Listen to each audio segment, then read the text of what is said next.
Order. Statement. The Prime Minister. Thank you, Mr. Speaker. Mr. Speaker, I'm sure that the whole House will join me in condemning Saturday's car bomb attack in Londonderry and paying tribute to the bravery of the Northern Ireland Police and the local community who helped to ensure that everyone got to safety. This House stands together with the people of Northern Ireland in ensuring that we never go back to the violence and terror of the past. Mr. Speaker, turning to Brexit, following last week's vote, it is clear that the government's approach had to change, and it has.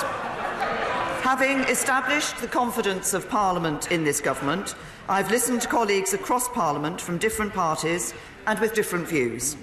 Last week I met the leader of the Liberal Democrats, the Westminster leaders of the DUP, SNP, Plaid Cymru and the Green Party, and backbench members from both sides of this House. My right honourable friend, the Chancellor of the Duchy of Lancaster, also had a number of such meetings. The government has approached these meetings in a constructive spirit, without preconditions, and I'm pleased that everyone we met with took the same approach. I regret that the Right Honourable Gentleman, the Leader of the Opposition, has not chosen to take part so far. I hope he will reflect on that decision. Given the importance of this issue, we should all be prepared to work together to find a way forward, and my ministerial colleagues and I will continue with further meetings this week. Let me set out the 6 key issues which have been at the centre of the talks to date. The first 2 relate to the process for moving forwards. First, there is widespread concern about the possibility of the UK leaving without a deal. And there are those on both sides of the House who want the government to rule this out. But we need to be honest with the British people about what that means. The right way to rule out no deal is for this House to approve a deal with the European Union. That is what this government is seeking to achieve. The only other guaranteed way to avoid a no-deal Brexit is to revoke Article 50, which would mean staying in the EU. There are others who think that what we need is more time, so they say we should extend Article 50 to give longer for Parliament to debate how we should leave and what a deal should look like. This is not ruling out no deal, but simply deferring the point of decision. And the EU are very unlikely simply to agree to extend Article 50 without a plan for how we are going to approve a deal. So when people say rule out no deal, the consequences of what they are actually saying are that if we in Parliament can't approve a deal, we should revoke Article 50. Mr. Speaker, I believe this would go against the referendum result. And I do not believe that is a course of action that we should take or which this House should support. Second, all the opposition parties that have engaged so far, and some backbenchers, have expressed their support for a second referendum. I've set out many times my deep concerns about returning to the British people for a second referendum. Our duty is to implement the decision of the first one.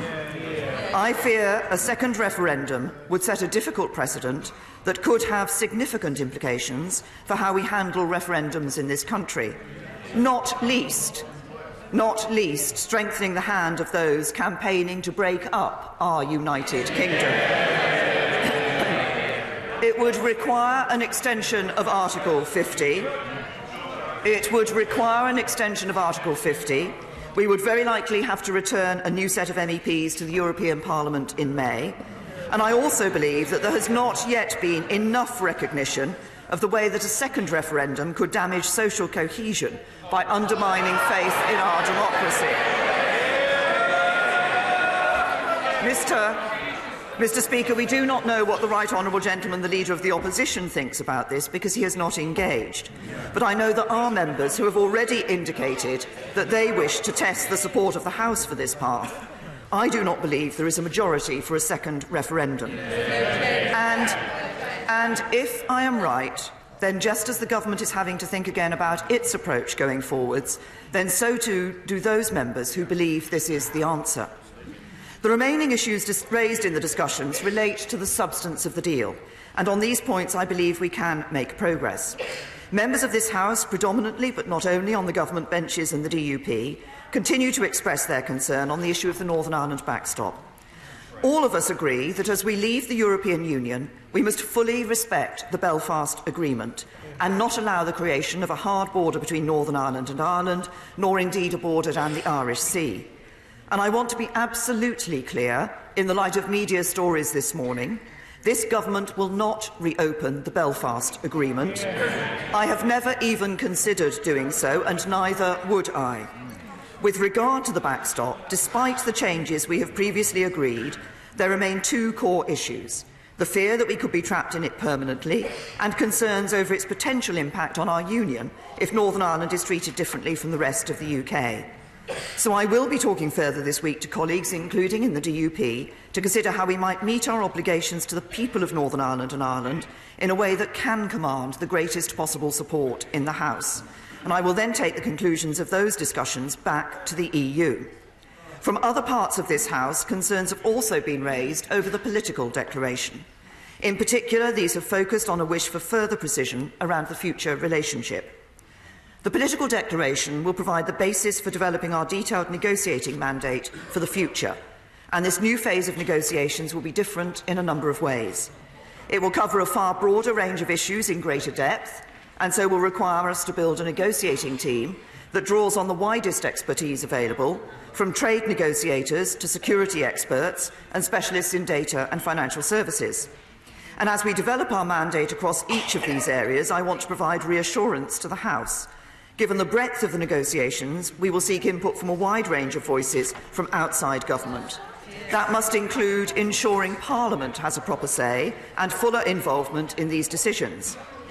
It is government's responsibility to negotiate, but it is also my responsibility to listen to the legitimate concerns of colleagues, both those who voted leave and who voted remain, in shaping our negotiating mandate for our future partnership with the EU. So the government will consult this House on its negotiating mandate to ensure that members have the chance to make their views known and that we harness the knowledge of all select committees across the full range of expertise needed for this next phase of negotiations, from security to trade. This will also strengthen the government's hand in the negotiations, giving the EU confidence about our position and avoiding leaving the bulk of parliamentary debate to a point when we're under huge time pressure to ratify. Now, I know that to date Parliament has not felt it has enough visibility of the government's position as it has been developed and negotiated. It has sought documents through humble addresses, but that mechanism cannot take into account the fact that some information, when made public, could weaken the UK's negotiating hand. So as the negotiations progress, we will also look to deliver confidential committee sessions that can ensure Parliament has the most up-to-date information whilst not undermining the negotiations. And we will regularly update the House, in particular before the 6 monthly review points with the EU foreseen in the agreement.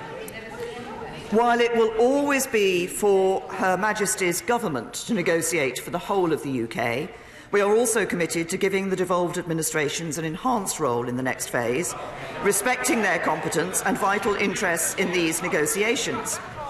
I hope to meet both First Ministers in the course of this week and will use the opportunity to discuss this further with them. And we will also look for further ways to engage elected representatives from Northern Ireland and regional representatives in England.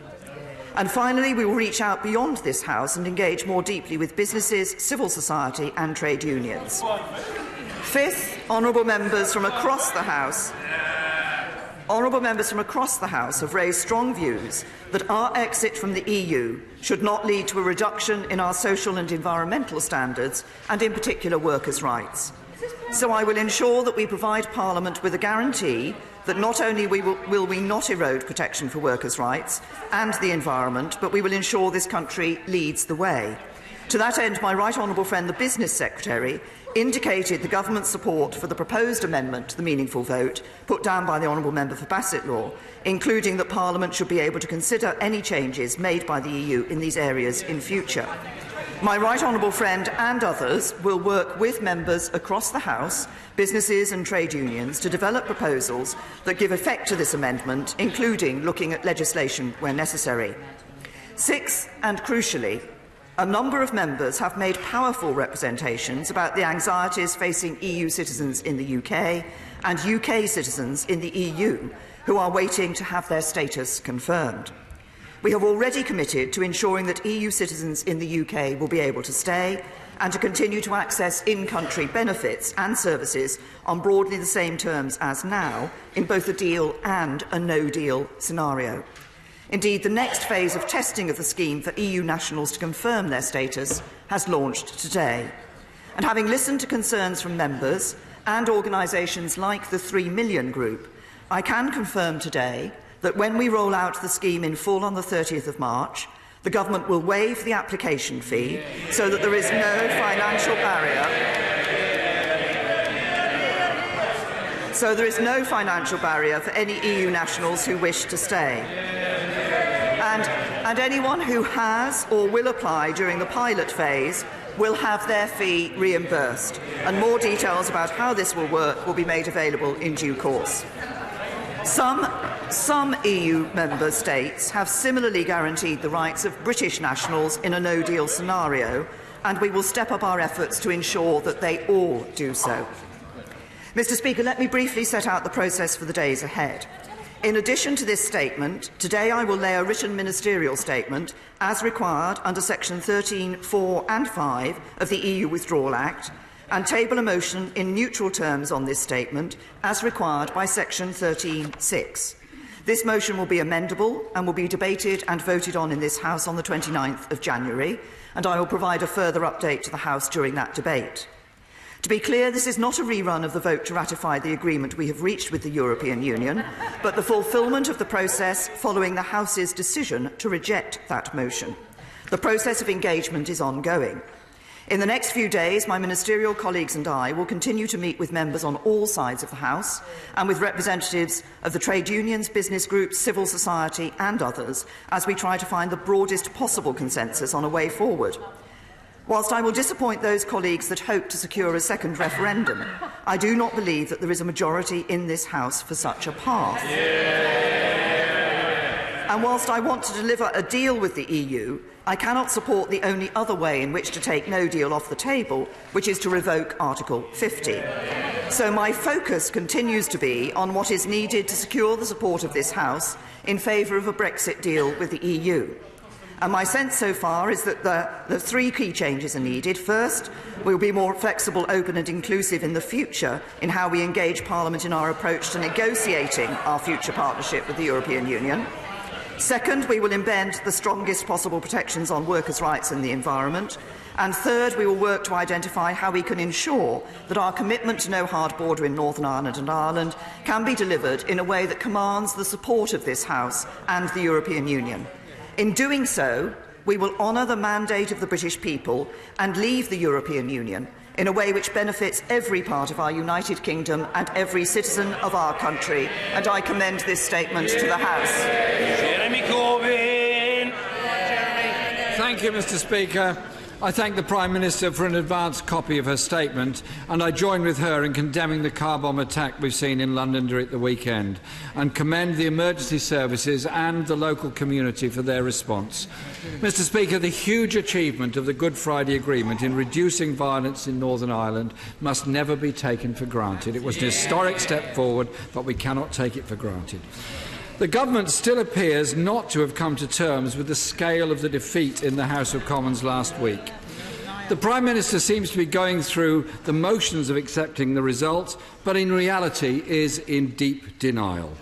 The logic of that decisive defeat is that the Prime Minister must change her red lines because her current deal is undeliverable. So can she be clear and explicit with the House? Which of her red lines is she prepared to move on? The Prime Minister's invitation to talks have been exposed as a PR sham. Every opposition party politician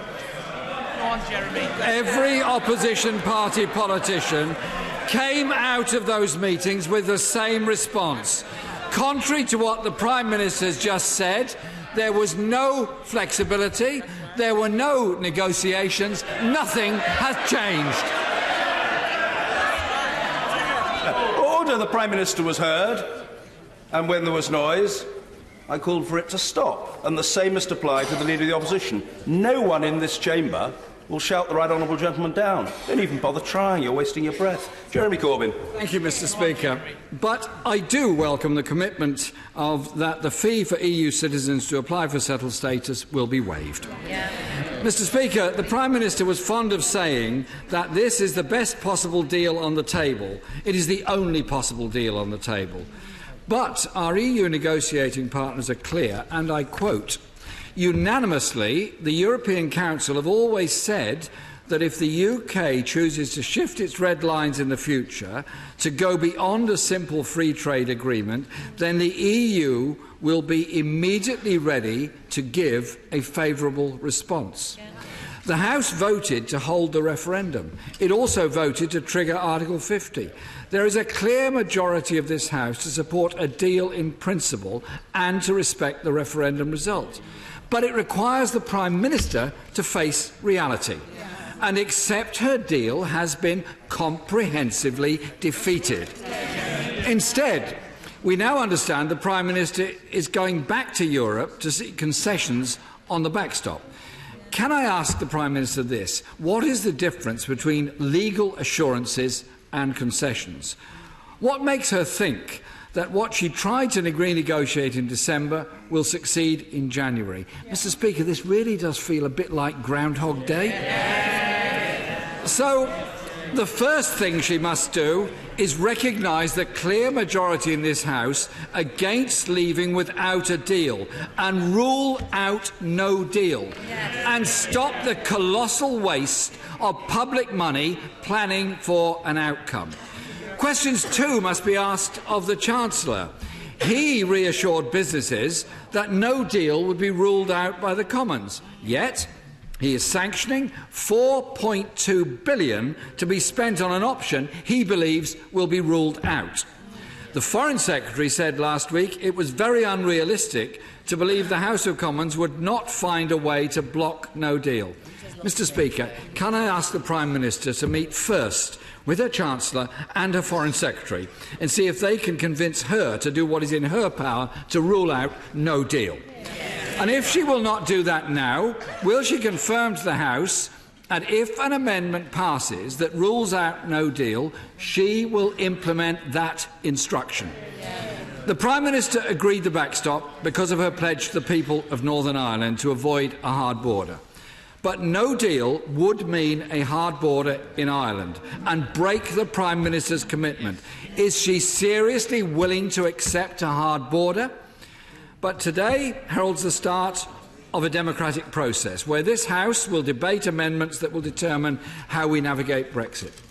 Of course the government tried to block us ever getting to this stage. They wanted us to have no democratic scrutiny whatsoever. Labour set out, and I believe there may be a majority in the House, for such a proposal for a new comprehensive customs union with the EU that would include a say, a strong single market deal that delivers frictionless trade, and ensure no race to the bottom on workers' rights or indeed any other of the important regulations and protections we have. We will, as we've said consistently from the beginning, back amendments that seek to rule out the disaster of no deal. And, as we've said, will not rule out the option of a public vote. So, Mr Speaker, no more phony talks. Parliament will debate and decide. And this time, Mr Speaker, I hope and expect the government to listen to this House. Thank you, Mr Speaker. Can I just say to the right honourable gentleman, he says no more phony talks. It would be nice just to have some talks with him on this issue.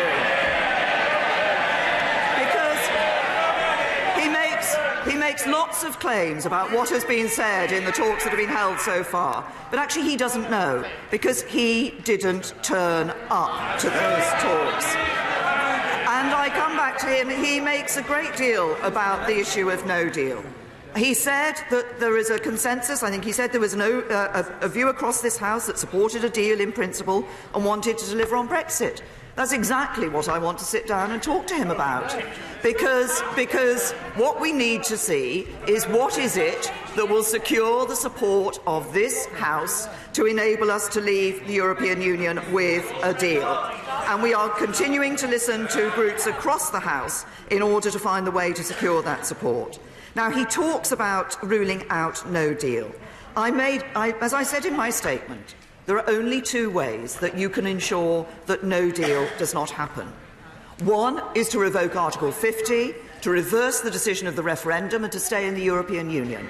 That would be a betrayal of the referendum decision that was taking place in 2016. And the other way is to agree a deal with the European Union. And it is precisely about finding a way that we can secure the support of this House for a deal that I'm talking with members across the House about and want to talk with the Right Honourable Gentleman about. So I hope, from what he said today, that he will reconsider his decision not to attend those talks. He asked me to, he complained about the amount of money that was being spent. He talked about £4.2 billion being spent and how that money should actually be spent in other ways. I see the Labour Party have put out a press release saying that money should be spent in other ways. What the Right Honourable Gentleman might not have noticed is that actually that £4.2 billion is not all money that's being spent on no deal. If we stop spending that money, then we wouldn't be prepared for a deal either. So he needs to recognise that actually government has to spend money to ensure that we are in a position, whatever the outcome of the negotiations with the European Union, whether we leave with a deal or in a no-deal circumstance. So I say once again to the Right Honourable Gentleman and across the House, for those who are concerned about no deal, that means we should be leaving with a deal. But what we need to find is the way that this House we can secure the support of this House for a deal. What has been clear from the discussions that we have had so far is the wide variety of views that are held around this House on this issue. But when it comes to it, we all need to be able to look our constituents in the eye and say that we did the right thing by them. That is leaving with a deal that ensures we deliver on the referendum and protect their jobs. That is what the government is about, that is what we're working on, and that is what we will deliver. Mr. Kenneth Clark. Mr. Speaker, as a supporter of the withdrawal agreement last week, I welcome the Prime Minister's acceptance of the need for change in the light of the result, and also her reassurance that she will not compromise on a permanently open border in Northern Ireland, and that, therefore, any discussions she has with the hard right wing on the Irish backstop will not compromise the commitment to a permanently open border. But would she also consider reaching out to those Remainers here who are not yet convinced of her agreement, by at least relaxing, if she can't do a U-turn, her normal rejection of a customs union, because I don't see those agreements with outside powers lining up to do trade agreements with us to compensate us for leaving Europe, and her resistance to regulatory alignment with Europe, which is not inconsistent with some tightening up, at least, of freedom of movement of labour. I do urge her to be flexible on every front, because there was a large majority against the proposal last week, and there are probably more numerous Remainers who voted against her than there are Brexiteers, and she needs to reach out to them. I'd say to my right honourable and learned friend, he talks about some degree of regulatory alignment. He might not have noticed that last summer the government put forward a proposal which included a degree of regulatory alignment with a parliamentary lock on that regulatory alignment, which raised concerns among a number of members of this House, and which members of this House said that some said that they would not consider to be the proper way forward. I actually think that what we need to have in the future is a good trade relationship with the European Union. What we have in the political declaration is a recognition that that issue of regulatory alignment with standards that are followed by the European Union is in balance with the question of checks at the border, and there is a spectrum of where that balance results. I've argued for frictionless trade. There are those in the European Union who have not not accepted the concept of frictionless trade, but who do accept the concept of reducing that frictions at the border to as far as possible. And my right honourable and learned friend also said that he didn't see the trade deals that might come from around the rest of the world. I might say to him, today I had lunch with the Prime Minister of New Zealand, and one of the topics we were discussing was precisely a future trade deal between the United Kingdom and New Zealand. And before members opposite start talking about the size of New Zealand, not just a trade deal with New Zealand, but actually membership of the United Kingdom in the CPTPP. Thank you, Mr. Speaker, and can I thank the Prime Minister for advance copy of her statement. All of us share with the Prime Minister an abhorrence and disgust at the bombing that took place in Derry over the weekend, and we're delighted at the efforts of the emergency services that made sure there was no loss of life. But, Mr. Speaker, in the light of that, it was disturbing to see media reports this morning, at least of the potential of the opening up of the Good Friday Agreement. Now, I welcome the comments from the Prime Minister this afternoon, but can she confirm that she will neither seek to amend or add to the Good Friday Agreement in any way? Many of us remember the dark days that Northern Ireland went through. This weekend's attack was a frightening reminder of the fragility of the peace in Northern Ireland. Mr. Speaker, on the subject of talks, the SNP entered willingly into talks with the Prime Minister last week, and we remain ready to engage in those talks on the basis that we can discuss pausing Article 50, taking no deal off the table, and discussing a people's vote. But when the Prime Minister talks about no preconditions, in the letters which have gone back and forward between the two of us, the Prime Minister insists that the United Kingdom must leave the European Union on the 29th of March. Mr. Speaker, that is not consistent with a desire to discuss a people's vote. All preconditions must be taken off the table if we are to engage in meaningful dialogue. The SNP know that the Prime Minister's strategy is now to run down the clock, and I would have to say there is no sign that she is interested in meaningful talks or meaningful change. Prime Minister, take no deal off the table. You tell me that you have no desire for no deal. The Foreign Secretary has no desire for no deal. The Chancellor has no desire for a no deal. The Leader of the Opposition has no desire for no deal. The SNP has no desire for no deal. Neither do the Liberal Democrats, Plaid Cymru or the Greens. So let's stop this charade, because if we were to have a people's vote, we would have to extend Article 50. To say that today the only option is to revoke it is not true, although in our case we would welcome that in any case. Mr. Speaker, on the basis of the result last week of a defeat of 230 votes, the Prime Minister has not come here with fundamental change. This government is a farce. It's an embarrassment, and the leadership is shambolic. The Prime Minister now must step up. We must extend Article 50 and end this impasse by bringing forward a second EU referendum. Do it for all sorts of reasons, but do it for the EU citizens living in the UK and now facing a registration scheme. Now, I am grateful and I congratulate the Prime Minister that the fees have been waived for EU nationals, a campaign that's been led by the Scottish National Party and our government in Edinburgh.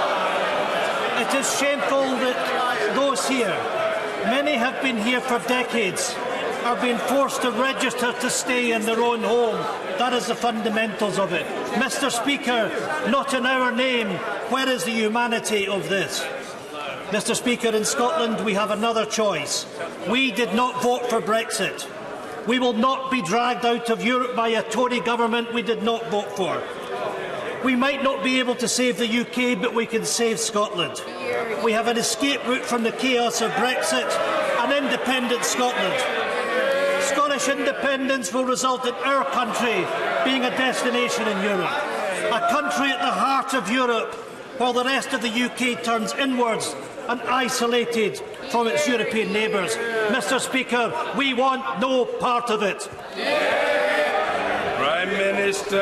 Can I say to the right honourable gentleman, he raised a number of issues there. He talked about the issue of the Belfast Agreement. As I said in my statement, This government will not reopen the Belfast Agreement. I've never considered doing that, and I would not do it. So we remain committed to the Belfast Agreement and to maintaining our commitments under the Belfast Agreement. He talked about the question of no deal. He talked about running down the clock. We're not running down the clock. I brought a deal that had been negotiated with the European Union to the House. The House has rejected that. The House has rejected that. But I say once again to the right honourable gentleman, as I did earlier to the Leader of the Opposition and to other members of this House, and it's very simple. You cannot wish away no deal. Either you stay in the European Union or you have a deal. Now, I believe that it is right for us to leave the European Union because that's what people voted for in the referendum in 2016. So if you don't want no deal, if somebody doesn't want no deal, they have to be willing to agree a deal. And the point about sitting down and talking with people across this House is to identify those issues on which it will be possible for us to secure support, to make changes such that we can secure the support around this House. I thank him for his comments about the announcement that we've made today in terms of the fees for the applications for Citizens' Right. I would commend my honourable friends and members for South Leicestershire, Bexhill and Battle, Cheltenham and Ayrshire. But also, this was an issue that was raised by other members across this House. And then finally, I will say to the right honourable gentleman, as I have said before and will continue to say, that for the Scottish National Party to stand up and say that the best economic future for Scotland is to be outside the United Kingdom, is to fly... well, I have to say to every one of those members who is cheering that thought, that is to fly in the face of economic reality, because the reality is... Justine Greening. Thank you, Mr. Speaker. I wonder whether the Prime Minister and indeed the Leader of the Opposition recognise that with just 2 months to go, the past week has shown that party politics and Westminster will not deliver a resolution on Brexit, because party politics is not the same as Brexit. Brexit is separate to party politics, and so that will not change, and this House will not find a route forward. And she talks about social cohesion, but surely the most divisive thing to do would be for members of this House to vote through her deal, knowing that our communities simply do not want it. And isn't it time for all of us to be honest that Parliament's run out of road? We've been debating for 2.5 years. We could debate for another 2.5 years, and we still wouldn't reach a resolution on Brexit. The only people who can do that now, surely, are the British people. I say to my right honourable friend, and I recognise the passion with which she is campaigning on this particular issue, but she is assuming that it is not possible to reach an agreement which will secure the support of the House. The purpose of what we are doing at the moment, of talking with parties, of talking with backbenchers across this House, is to find those issues. I've indicated issues in my statement on which we can move and on which we can then find that support across the House. I believe it is right for us to continue to work for a deal, to leave the European Union on the 29th of March, to do so with a deal that has secured the support of this House. Ed Miliband. Thank you, Mr. Speaker. Can I ask the Prime Minister, as a litmus test of her flexibility, if this House voted, for example, for membership of a customs union, would she implement that decision? Can I say to the right honourable gentleman that, of course, the point about what we're doing in terms of this process is identifying those issues on which there is agreement across this House and that secure the support of the House, of dealing with that with the European Union, but also of being faithful to the referendum and the vote that was cast in the referendum. And I believe that everybody, when we look at this issue, should not only say, should we be leaving the European Union, but should recognise the reasons that lay behind the vote to leave the European Union and deliver on those. Mr. Ian Duncan Smith. Speaker, can I welcome my right honourable friend's statement, particularly the part where she said that the EU nationals would have their fee waived. I think the whole House should recognise that, and also her acceptance that there is to be no change to the Belfast Agreement, for that would have opened a can of worms, and I recognise that completely. But she's also made clear, as someone who did not support the agreement last week, that she will now go forward and seek further change, and I welcome that. But in doing that, I wonder whether she has given further thought that, given that although she remains absolutely, completely in overall charge, whether she would insert a senior politician in those day-to-day negotiations to ensure that the political ramifications of this are taken carefully into consideration. Can I say to my right honourable friend, these negotiations at this stage are for politicians. Indeed, I will continue to have a role in that. The Secretary of State will have a role in that as well as we go forward. But what we need to ascertain first is where we can ensure that we can secure the support of this House for a deal, and then take that forward to the European Union. Vincent Cable. Could I also welcome the fee waiver and also welcome the Prime Minister's willingness to engage in serious conversations, including about the merits and the practicalities of a people's vote. But can I ask a specific question? At the end of last week, the Secretary of State for Defence put 3,500 troops on BrExit standby. Could she clarify what their rules of engagement would be in the event that they faced angry and violent demonstrators? And would they be armed? Can I say to the right honourable gentleman that it is, of course, right that the government is taking the necessary contingency arrangements for the situation. I think what he will find is what we're talking about is those troops perhaps being able to relieve others who are undertaking roles such as guarding of certain sites. That's what we're talking about. Sir William Cash. Mr. Speaker, on the vital issue of UK tax policy, will my right honourable friend also reconsider the provisions under which the United Kingdom will embrace EU state aid rules, with the European Commission actually supervising our Competition and Markets Authority, and which gives the Commission a veto over future tax incentives for investment developments such as free ports, airports, industrial and enterprise zones? Say to my honourable friend that if he looks back on the discussions that have taken place in the European Union, he will see that it has often been the United Kingdom that has been promoting fair competition across the United Kingdom, including in relation to state aid rules. The question of those state aid rules and what will be included in any future trade agreement that we have with the European Union is, of course, a matter that will be looked at in detail in the next stage of negotiations. Yvette Cooper. The Prime Minister seems to be talking as if she lost by 30 votes, not 230 votes. She says now she wants to give Parliament a say on the political declaration and the future partnership, but to be honest, we've heard all of this before. If she's serious, why not give Parliament a say before we finish the Article 15 negotiations, not after? Why not put to Parliament some votes on her red lines, including a customs union? Otherwise, how can any of us believe a word she says? I've set out the correct process, which is provided for under the legislation, is that there will be a neutral motion next week, which will be amendable. There will be members across this House who wish to put down motions which may reflect different views across the House in relation to different matters. We will, of course, continue to work. And when the right honourable gentleman, the Leader of the Opposition, said that we were denying any democratic involvement in the process of, well, he says from a sedentary position, yes, we were. Actually, no, there is still, even when we get the support of this House for a deal, there will still be the process of legislating to ensure that that deal is put in place, and the role that this House will play in that legislation. Boris Johnson.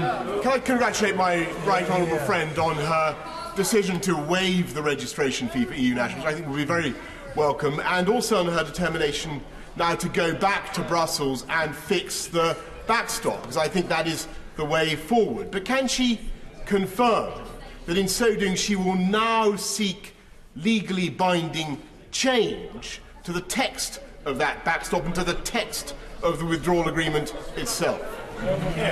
Say to my right honourable friend, what we are doing is exploring with members across this House the nature of any movement on the backstop that would secure the support of this House. There are a number of options that have been raised with us by members across the House.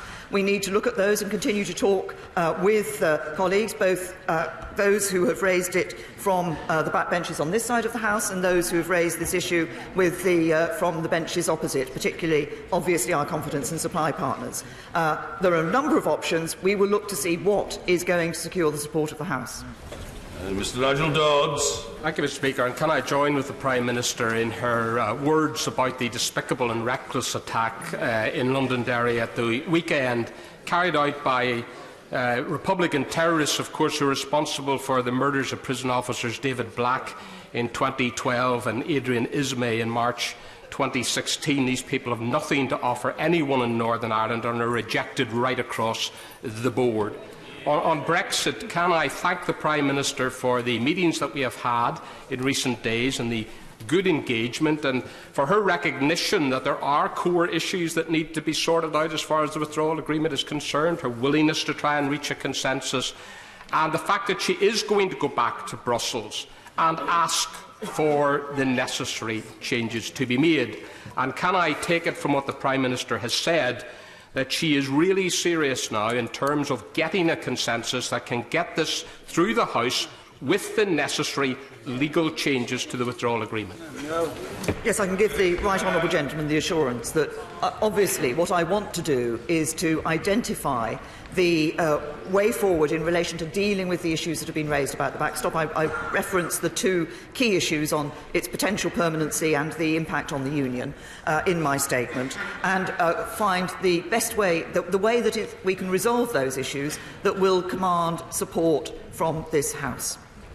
Alberto Costa. Thank you, Mr. Speaker.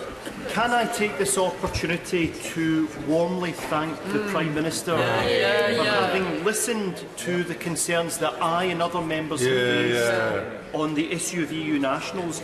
And can I ask her, given the goodwill that she's shown on this issue, can she please remind the EU of their promises to reciprocate and encourage the EU 27 to remove any fees that they charge to UK citizens in their member states? I think my honourable friend has raised a very important point.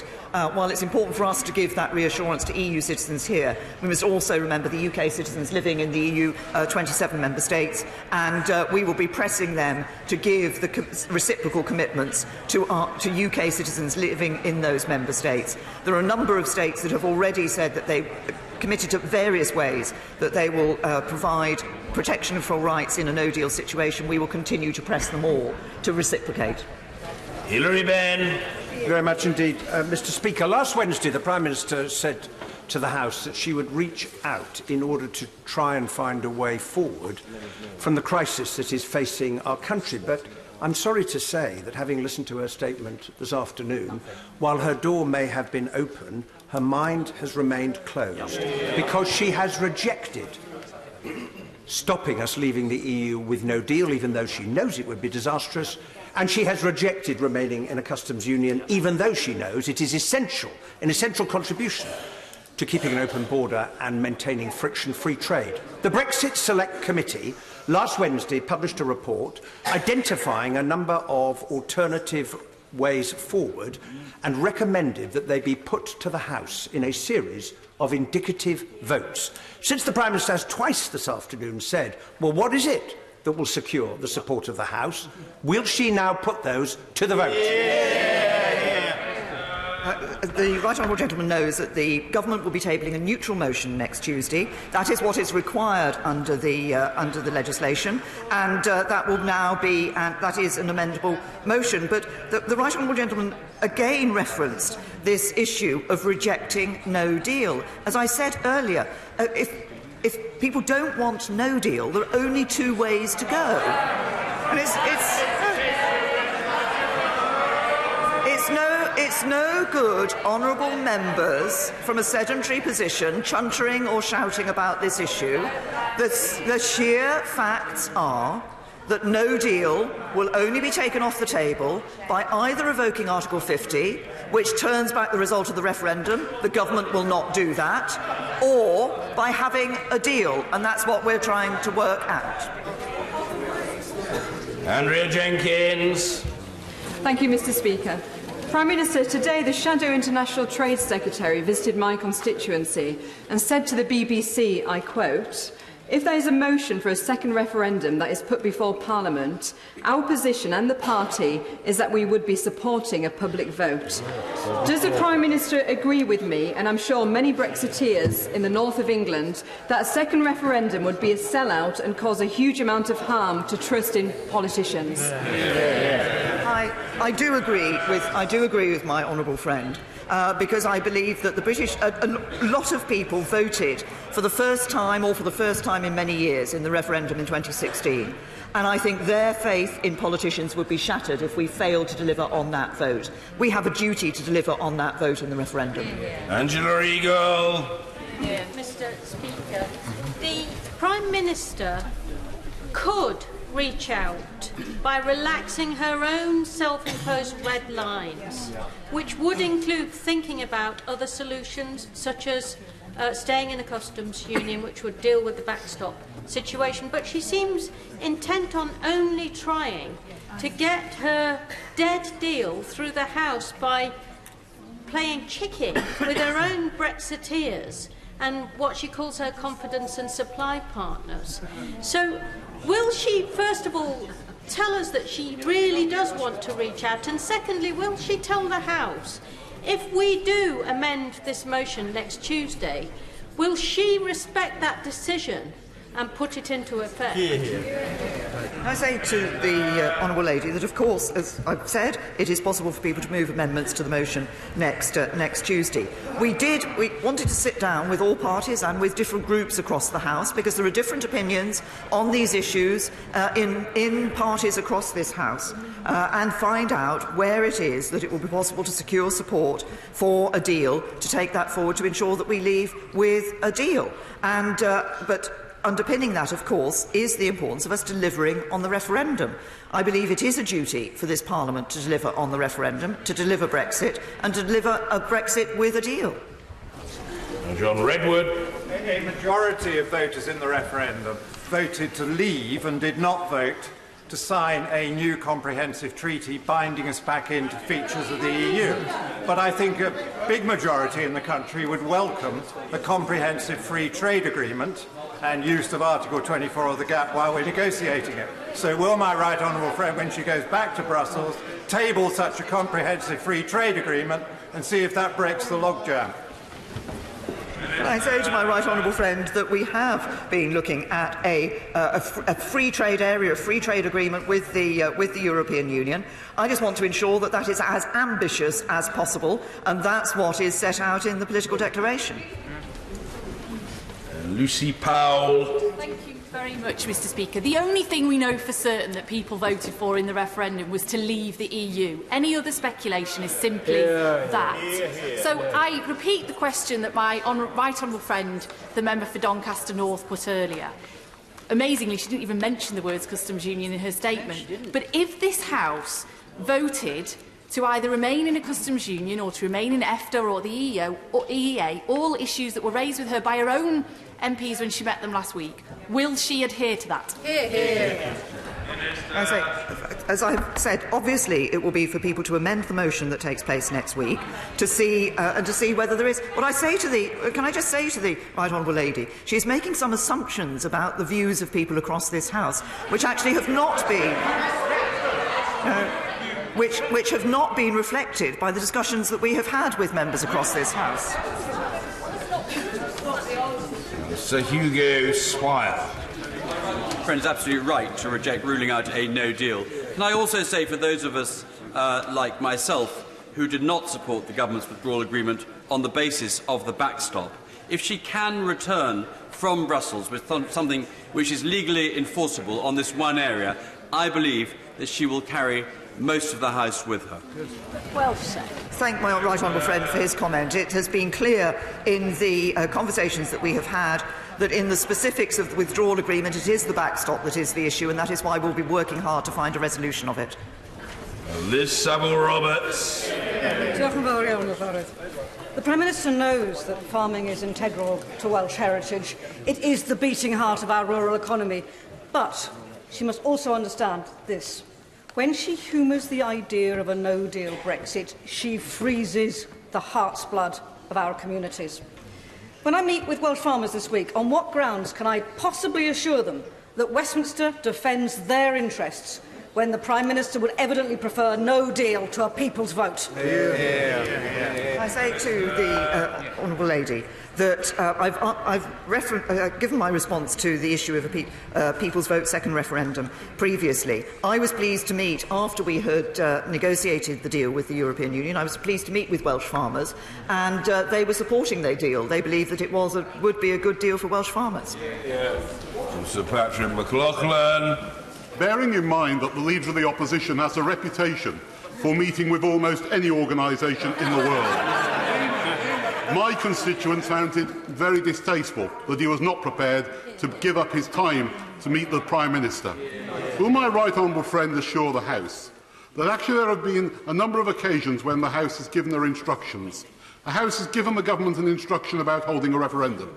The House has given an instruction about the date that we leave the European Union, and the Prime Minister is doing her utmost to carry out those commands. Can I thank my right honourable friend? I think there are a number of people who are surprised at the Leader of the Opposition's unwillingness to meet with me as the Prime Minister of the United Kingdom when he has met with other groups who do not have the national interest of this country at heart, and I am absolutely working to deliver, as my right honourable friend says, on the instructions of this Parliament that we leave the European Union on the 29th of March.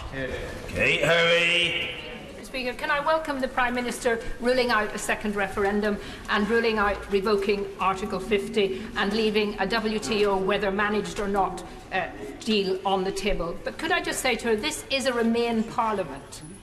The majority of people, MPs in this Parliament, voted to remain. Would she not think that one of the ways that we could show we are honouring what the people said would be to speed up the numbers of statutory instruments that needs to be got through this Parliament, the numbers of legislation that needs to be get through, so that we can actually get out on March the 29th?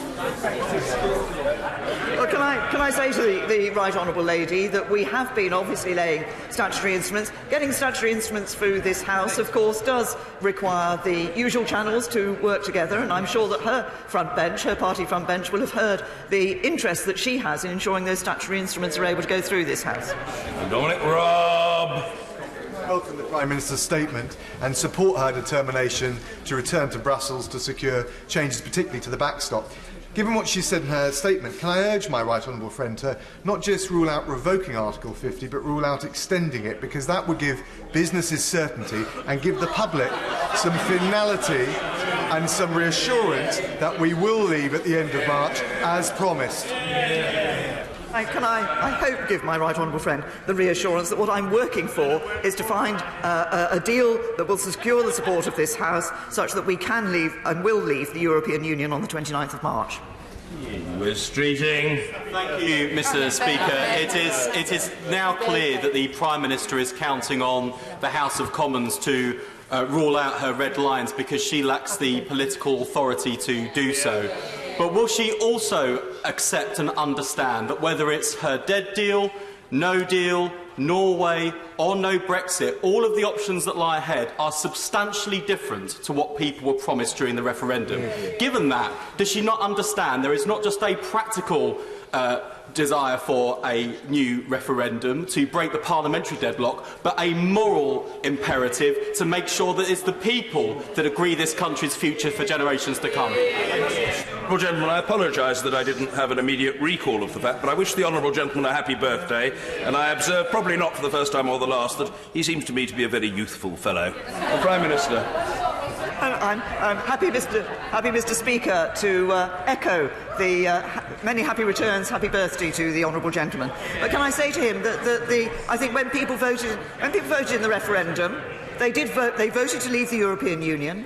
They voted to ensure that free movement came to an end. I think there were those who voted to ensure that we had an independent trade policy, those who voted to ensure there was no control from the remit of the European Court of Justice here in the United Kingdom, and those who were concerned about the money that was sent every year to the European Union. And it is delivering on those that I think it's important that this Parliament focuses on. George Freeman. Speaker, can I welcome the Prime Minister's statement, in particular her commitment to waive the fee required to be paid by European citizens, and her commitment to reach out cross-party in pursuit of a Brexit deal. We have to honour that referendum. Would she agree with me that while the Leader of the Opposition's position on Brexit is crystal clear, he's for leave up north and remain down south, there are many backbench Labour colleagues who have very serious Brexit voting constituencies who are looking for a way to honour the referendum result with us? And would she support those talks in trying to find a moderate, sensible, orderly Brexit that can deliver for the majority of the British people? Can I thank my honourable friend for pointing out the inconsistencies in the Leader of the Opposition's position on this particular issue? I am working to ensure that we can deliver, that we can find that way through that enables us to leave the European Union, to leave in a smooth and orderly way, to leave with a deal, and to leave with a deal that is good for people across the whole of the United Kingdom. Frank Field. The Prime Minister is spending time reaching out to the House of Commons. Might we have a chance to reach out to her? During her statement, she made a number of assertions about what the opinions were of this House, but none of us know what the opinions of this House are or is. Might, therefore, when I table amendment on indicative votes, might the Prime Minister make that government policy so that we can openly and our constituents see how we are voting, not how we are privately lobbying, on what guidance we wish to give to the Prime Minister? The right honourable gentleman says I made a number of assertions in my statement. I made a number of comments that were based on the discussions that we have had so far with people from across this House, and we will continue to have those discussions. And I'm sure the right honourable gentleman will. As I've indicated earlier, there is a neutral motion that is amendable next week, but the comments I made on the views of people across the House were based on the discussions that we've had. There are further discussions to be had. Heidi Allen. Thank you very much, Mr. Speaker. I would like to start by thanking the Prime Minister for offering to waive the £65 fee for EU citizens. I have a significant number in my constituency in South Cambridge and the scientific and research communities who will be relieved. However, what they won't be relieved about, and neither will I, the fact that now almost a week has gone on since the vote that was so significantly lost in this place, and yet we have no further information today about what the government's position is. Surely we cannot go on for yet another week. That's wasting another 2 weeks in total without some direction. So many members in this House today have suggested customs union, people's vote, indicative votes. The Prime Minister must commit to honouring one of those next week. To my honourable friend, I set out in the statement that I made the areas on which the issues that had come up during the discussions we've had with members across this House. We will continue to have those discussions, and we are addressing those issues that I identified in my statement. Joe Swinson. I cannot believe that in good conscience, knowing what the Prime Minister does about the devastating impact of no deal on our economy and on our security, that she is willing to let us leave the EU on that basis. Yet she seems wedded to her red lines and still against a people's vote, which would have majority support if she backed it. With 67 days to go, the country deserves better than a massive game of chicken in the Tory party. When will the Prime Minister recognise she needs to move? To the right honourable lady, that she talks about the issue of no deal. It is not good enough simply to say that somebody doesn't want no deal. You could only deliver not having no deal, as I've said, in two ways. Now, there may be members of the Liberal Democrat Party who have a different view from me on whether or not we should stay in the European Union. I believe we should honour the result of the referendum in 2016. But the only other way to ensure that we don't leave with no deal is to leave with a deal. It's pretty simple. Priti Patel. Speaker. I welcome the Prime Minister's recognition of the difficulties that have been raised around the backstop.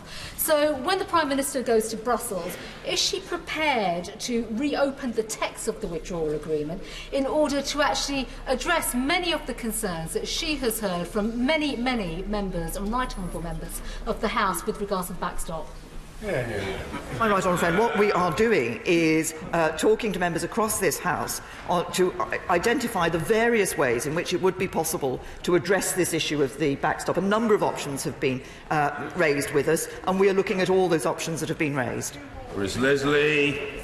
When the Prime Minister says there are only two ways to rule out a no-deal scenario, why does she keep leaving out the option of a people's vote? Yeah. Exactly. It's true that would involve extending, seeking to extend Article 50, but it would be for a very specific reason of the democratic consent of the British people, rather than seeking to extend Article 50 for no specific reason.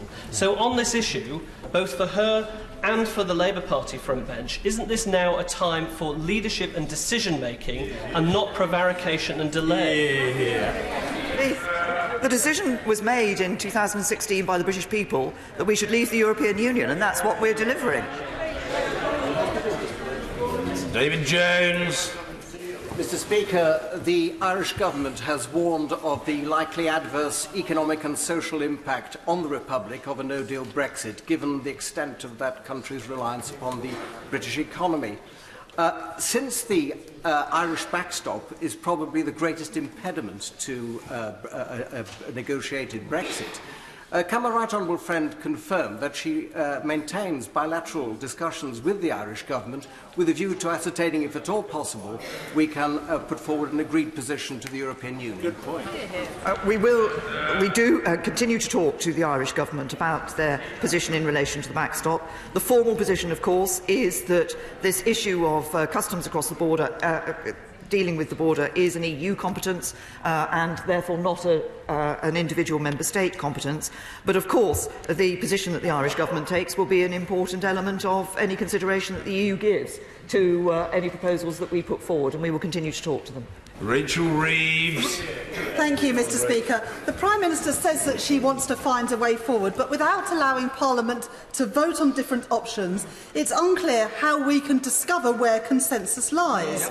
Isn't the truth that any alternative to the Prime Minister's deal, whether it is a Norway-type model, a Canada-type model, a customs union, or indeed a people's vote, all of them require more time to negotiate or to go back to the country? The Prime Minister says extending Article 50 is just putting off the decision, but the truth is that by failing to build a consensus, the only way that we can leave without a deal, now her deal has been so roundly rejected by this House, is to extend Article 50. And even at this late stage, will the Prime Minister not now agree to do that? As a honourable lady, that we are continuing to work to see what would secure the support of this House, what deal would secure the support of this House such that we can leave the European Union with a deal. But can I also say to the honourable lady that extending Article 50 is not just the sort of great hope that she has, that this somehow solves everything. It defers the decision point that needs to be taken. There are limitations to what would be possible. This is not a decision for the United Kingdom alone, and the EU would be highly unlikely to agree an extension to Article 50 unless they had the prospect that there was an agreement, that there was a deal that would be delivered. Talks to ensure that we can identify what deal can be delivered is what we're engaging in. Owen Patterson. Can I welcome my honourable friend's comments on Northern Ireland? She knows that if we were to follow the route proposed by the honourable member for Wokingham, and we did get to the point where we could trigger Article 24 of GATT, we could continue for up to 10 years on zero tariffs and zero quotas, and that would allay many of the fears of those members opposite who are very worried about high tariffs under so-called world trade terms. Can I say to my right honourable friend that this question of the GATT 24 is perhaps not quite as simple as some may have understood it to be. I think it is expectation that it is simply possible to leave with no deal and immediately go into that situation, I think does not actually reflect accurately the situation that the United Kingdom would find ourselves in. I continue to believe that leaving with a deal is the best way forward for us in this leaving the European Union. That's what we'll continue to work for. Barry Sherman. Is the Prime Minister aware that this is supposed to be Blue Monday, the most miserable day of the year in the United Kingdom? But on this day, can I offer her some warmth and cheer? Because last week's resounding vote, she showed her resilience and she has been listening to people and talking to people. Can I just urge her to carry that process on? It doesn't, in this Westminster village, happen overnight. Will she persist? Because otherwise I think she will have misread the feeling of this House. We will be demanding a vote on customs union, we will be demanding a vote on lengthening the process, and we will be demanding a vote on the people's choice and people's vote.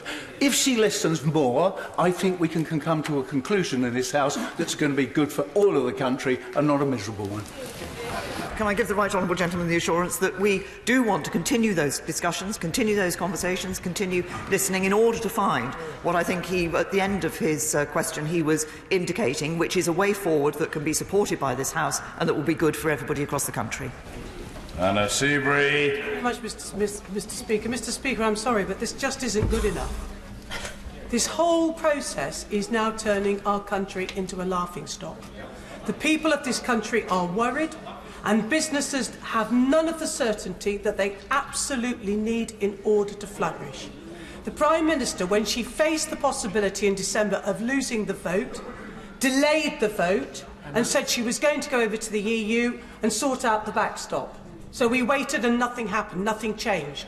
Last week it was a historic defeat. Prime Minister, Mr. Speaker, this House has spoken. It has rejected overwhelmingly the Prime Minister's deal. And here we are with another week of can kicking.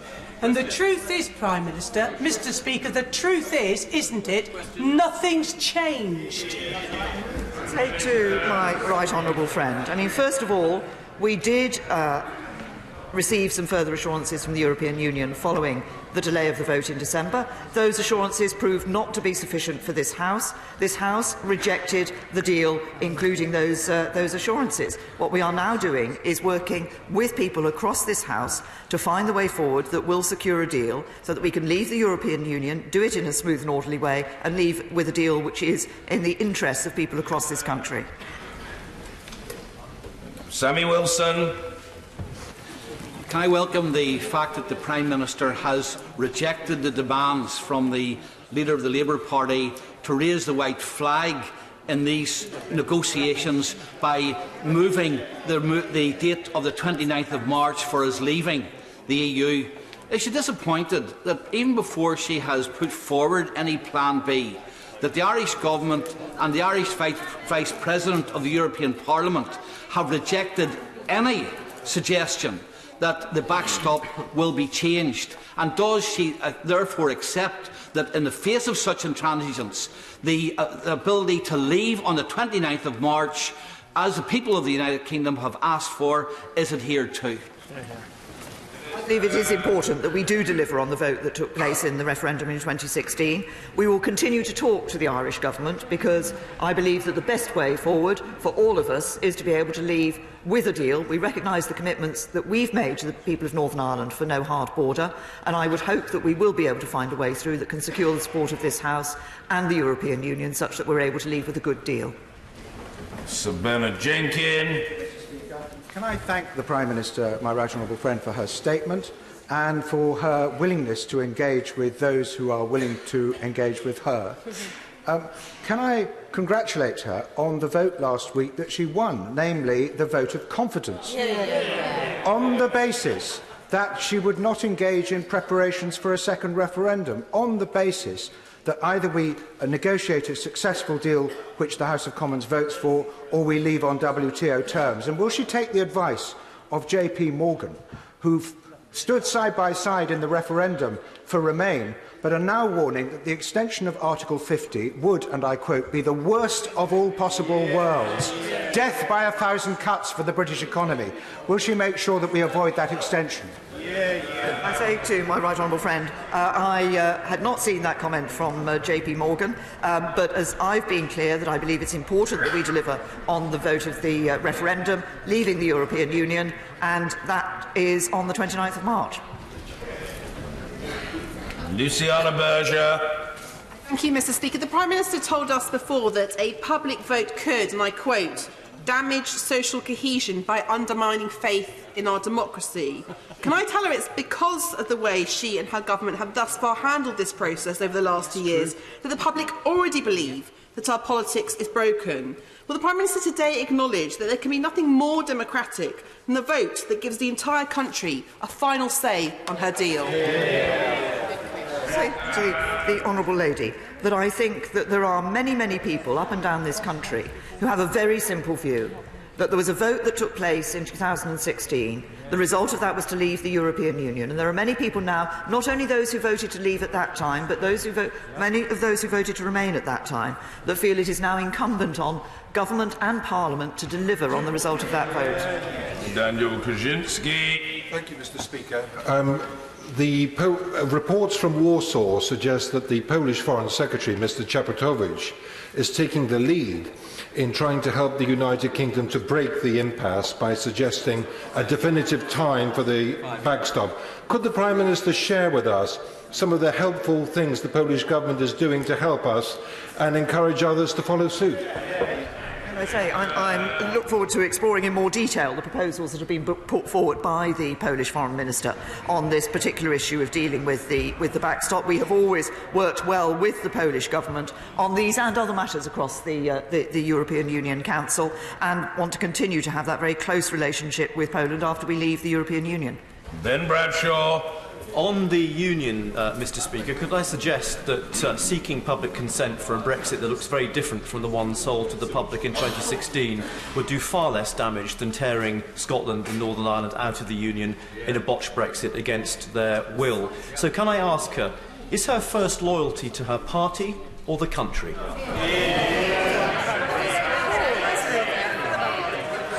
I say to the right honourable gentleman that every decision I've been taking because I believe it is right in the national interest. I genuinely believe that we should be, as a government and as a parliament, delivering on the result of the referendum in 2016. I think that is our duty. It's very simple. Vicky Ford. Thank you, Mr. Speaker. 12 days ago, the Member of Parliament for North Down warned of, in her view, that if there was a no-deal Brexit, this could be used by people wanting to agitate towards a border poll and trying to force Northern Irish people to vote to leave the UK. Does the Prime Minister agree that this is a risk, and could she confirm that no deal is not her top priority, indeed is not the priority of the government? The position of the government is very clear. We want to leave the European Union with a deal. We want to leave with a good deal. The deal that we had negotiated has been rejected. That's why we are now asking the question across the House and talking to people and listening to people about what it is that would secure the support of this House for a deal that will enable us to leave with a good deal on the 29th of March. The Prime Minister ruled out a second referendum on the grounds that such an action would undermine social cohesion in this country. Doesn't she accept that that displays an incredibly jaundiced view about the character of the British people? No, it does not. I have to say to the right honourable gentleman that if he looks at the decision that was taken in 2016, there were many people who, 17.4 million people voted for us to leave the European Union. It was the highest turnout in a poll that we'd seen for some considerable time. There were many people who voted for the first time for many years, if not for the first time at all, in that referendum. And I think if we were to go back and say that we were not delivering on the result of that referendum, that would indeed damage people's faith in politics. I think it would damage our democracy. Dr. Julian Lewis. As today is Blue Monday, the gloomiest day of the year, will the Prime Minister cheer up at least 17.4 million people, and probably many more, by confirming that, beyond a shadow of a doubt, this country will have left the European Union by the 30th of March? My honourable friend has regularly asked me this question, and my answer has not changed. First of all, I believe it is our duty to deliver leaving the European Union, and as he will know, there is a date in legislation for us to leave. It is the 29th of March. That's the end of the two-year Article 50 process. Dame Louise Ellman. Here, here. Last week, the Prime Minister suffered a major defeat. Today, she hasn't come to the House with any answers, but she claims she wants to have extensive discussions on a variety of issues, both inside and outside this House. Yet meaningful discussions need time. So why is she refusing to call for an extension of Article 50? That's right. Here, here. There were two elements in relation to my statement on this question of discussions and discussions outside the House. Of course, there are discussions we're holding in relation to the finding a deal that will secure the support of the House, and then there are also, as I referred to in my statement, discussions that in the next stage of negotiations we will be having not just within the House but outside the House as well. I believe it is important for us to work to find a deal that will enable us to leave on the 29th of March. Helen Grant. Does the Prime Minister agree that members of this House should be mindful of the fact that most of us were elected on manifestos that promised to honour the referendum? My honourable friend makes a very important point. In one sense, it's a very simple point, but it is very important, which is that 80% of the votes at the general election last year were for parties which had in their manifesto that they would respect the referendum and deliver on the referendum and ensure that we leave the European Union, and that's what the government is doing. Emma Reynolds. Speaker, the words customs union weren't on the ballot paper in the EU referendum. Can the Prime Minister name a UK manufacturer who has said that the benefits of free trade agreements around the world, even if they were agreed quickly, would outweigh the costs of leaving the European Customs Union? Can I say that the position that I believe will be of great benefit for manufacturers and for our economy in the future is for us to have a good trading relationship with the European Union and the freedom to negotiate those trade deals around the rest of the world, and that's what we've been working for. Sir Desmond Swain. How is remaining in a customs union consistent with the decision of the British people to be no longer subject to the jurisdiction of the European Court? My right honourable friend raises an important issue. I believe one of the reasons why people voted to leave the European Union was to leave the remit of the European Court, the jurisdiction of the European Court of Justice, and that's what we want to deliver. Alison Thewlis. Thank you, Mr. Speaker. The Prime Minister said that EU citizens in the UK will be able to stay and to continue to access in-country benefits and services in broadly the same terms as now. But is she aware that my constituents and many constituents of my honourable colleagues have actually been finding it difficult to access universal credit on the basis that they have not been staying here long enough? Will the Prime Minister look into this? Because it seems that EU citizens are already being denied their rights. It's a new hostile environment for EU nationals. We've been very clear in the scheme that the Home Office has set out in relation to the rights that EU citizens would have. The withdrawal agreement, which I think the Honourable Lady voted against, actually sets out clearly the rights for EU citizens on us leaving the European Union. But I will, of course, ensure that the relevant department look at the issue she's raised. Jacob Rees-Mogg. Thank you, Mr. Speaker. May I thank the Prime Minister for saying that she will go back to the European Union to discuss the issue of the backstop particularly. When she goes, will she take with her a copy of the House of Lords report from March 2017 that says if we leave without a deal, we don't owe them any money, because that may make them more willing to talk? Well, my honourable friend, can I say to my honourable friend that the issue of the House of Lords report was responded to by my right honourable and learned friend, the Attorney General, in the debate last week, where he was very clear that actually what the House of Lords report had looked at a particular aspect of law, but that they had themselves recognised that there may be obligations under other aspects of international law. And the advice is clearly that there would be obligations for us to pay in a no-deal situation, and I believe that we should be a country that does respect its legal obligations. Chukaramuna. Mr. Speaker, I've listened carefully to what the Prime Minister has said about social cohesion and division in our country. All of us worry about the far right and the threat they pose to our country.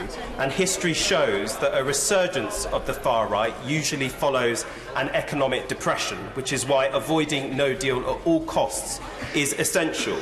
But does she not agree in any event that it would be wholly wrong to allow any group in society to threaten and intimidate us into not following our democratic processes and into not having votes? That is clearly unacceptable, and anyone engaging in that kind of threat, violence, intimidation should feel the strong arm of the law come down on them.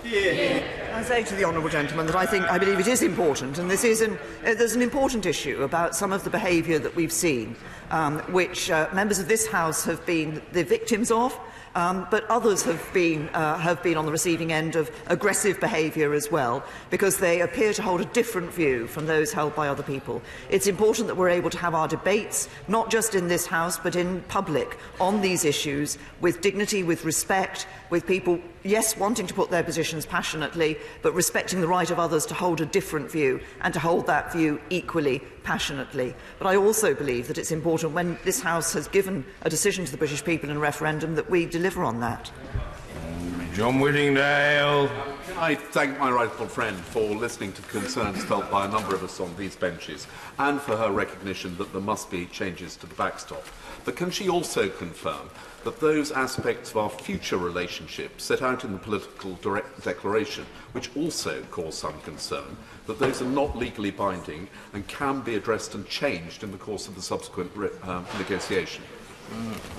Can I say to my right honourable friend that the political declaration does set out the framework for the negotiations in the future, but there obviously are elements with it, but that has to be negotiated into legal text, and as he will, I'm sure, be aware, there are elements within that text which have not identified absolutely a particular position. I referred earlier in response to a question from an honourable friend about this balance between checks at borders and alignment and regulatory alignment, and obviously that is a matter that is for the future negotiations. Pat McFadden. The Prime Minister has set out today and many times in recent weeks her implacable opposition to any kind of public vote to establish public consent for the terms on which we leave the European Union through a referendum. Is she as implacably opposed to a general election?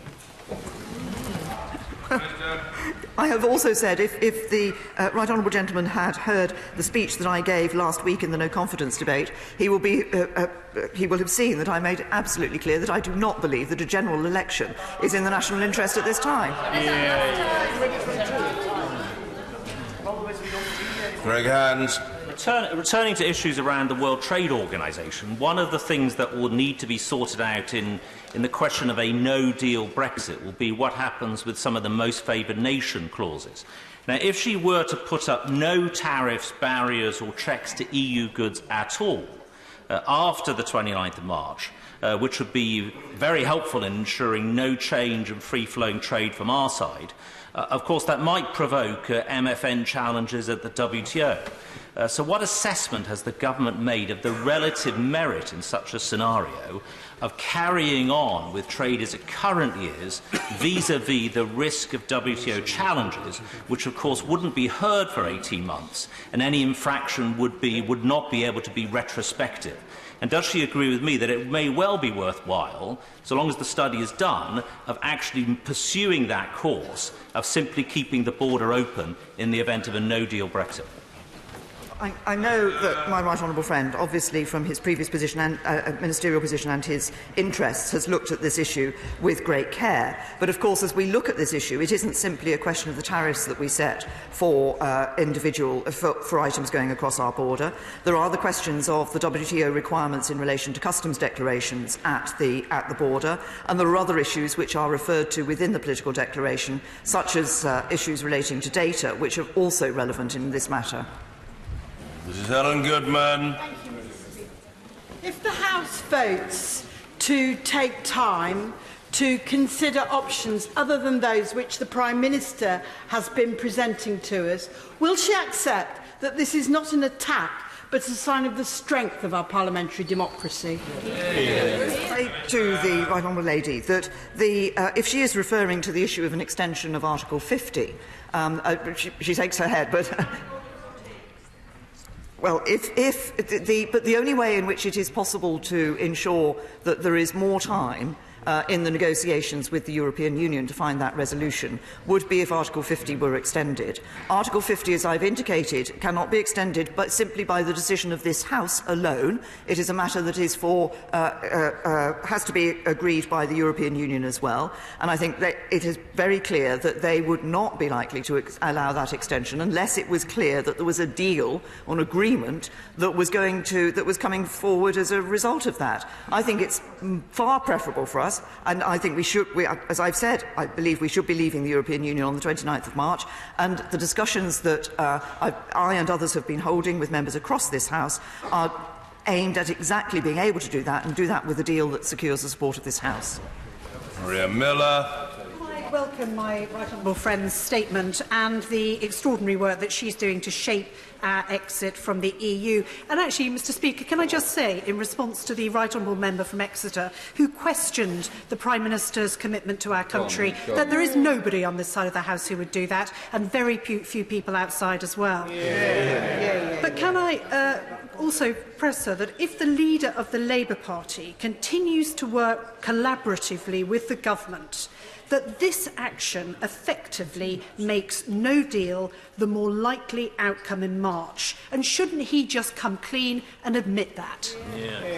I'd say to my right honourable friend, she's absolutely right. As I said, that the only way in which it is possible, other than staying in the EU, which we will not do, the only way in which it is possible to ensure that there is no deal is off the table is to agree a deal. The offer that I gave, and it remains open to the Leader of the Opposition to engage in talks with us, was precisely talks about ensuring we can have a deal so that we do not leave with no deal. David Linden. Mr Speaker, forgive me for watching these proceedings and thinking that the Northern Irish backstop is the only issue that prohibits people from supporting the agreement. But last week when I visited Glasgow Kelvin College, which is a campus in Easterhouse, they expressed major concern about the Erasmus scheme and a lack of clarity for them. Not referring to universities, what reassurance can she give to colleges in this country about the future after Brexit? I say to the honourable gentleman that if he looks at the political declaration, we have obviously referenced those aspects of continue to able to work collaboratively across with the European Union, with colleges and universities across the European Union through issues like Horizon, and also looking at the possibility of extension of Erasmus. Those are referenced in the political declaration, but they cannot be part of a legally agreed text until after we've left the European Union. Richard Graham. Firstly, I warmly welcome the announcement by the Prime Minister that reassures over 3 million European nationals in the United Kingdom about having their fees for registration rights waived. And although the European Commission's line on not being able to determine Member States' views on this is well known, the European Parliament's Brexit coordinator has stressed that reciprocity for British citizens in the European Union is essential. So would my right honourable friend ensure the government holds them to that pledge? And secondly, I don't understand what all the discussion about customs union today is about, because the customs union and the relationship on the trade and investment side comes at the second stage. What we're trying to get over the line is the withdrawal. My honourable friend is absolutely right. First of all, the European Parliament were very clear that citizens' rights was their key concern in this withdrawal agreement. and we have discussed those with them, and I will continue to press both them to press Member States, but also press Member States individually to reciprocate on this issue of citizens' rights. But my honourable friend is absolutely right. There are two parts to the deal that was negotiated: the withdrawal agreement, which is the legal text about how we withdraw from the European Union, and the political declaration of our future relationship, and setting that into legal text is indeed a matter for the next stage of negotiations. Mr. Peter Kyle. Speaker, she's against the people's vote because she says there isn't a majority in this place and it would undermine social cohesion. Can I say to the Prime Minister that if she wants to know the majority in this place, why doesn't she test it? And may I put it to her that because she's hardly Mystic Meg when it comes to understanding the will of this place, that it would be a good thing for her to do. And secondly, there is only a very small minority, an ultra-small minority, of very, very right-wing people who are trying to undermine social cohesion in this country in order to prevent a people's vote. When did the Tory party start running away from fascists rather than standing up to them?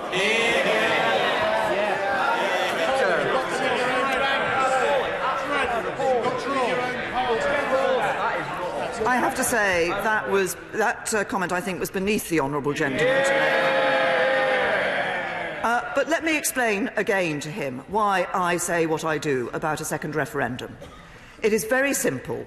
Throughout my political career, I have said, when I have seen other countries have second referendums on decisions in relation to Europe, because it didn't come out in the way that the politicians of the time wanted it to come, that it was hugely important that people accepted the result of the first referendum. This House overwhelmingly voted for that referendum. This House overwhelmingly voted to trigger Article 50. I believe we should follow through on those decisions and deliver on the vote that people took in the referendum in 2016.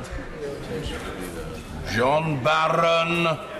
I suggest those Remainers trying to hijack government business on the Brexit process already believe the people did not know what they were voting for when they voted to leave the EU. But now they seem to be suggesting that MPs did not know what they were doing when they voted for Article 50, given the WTO was always the backstop.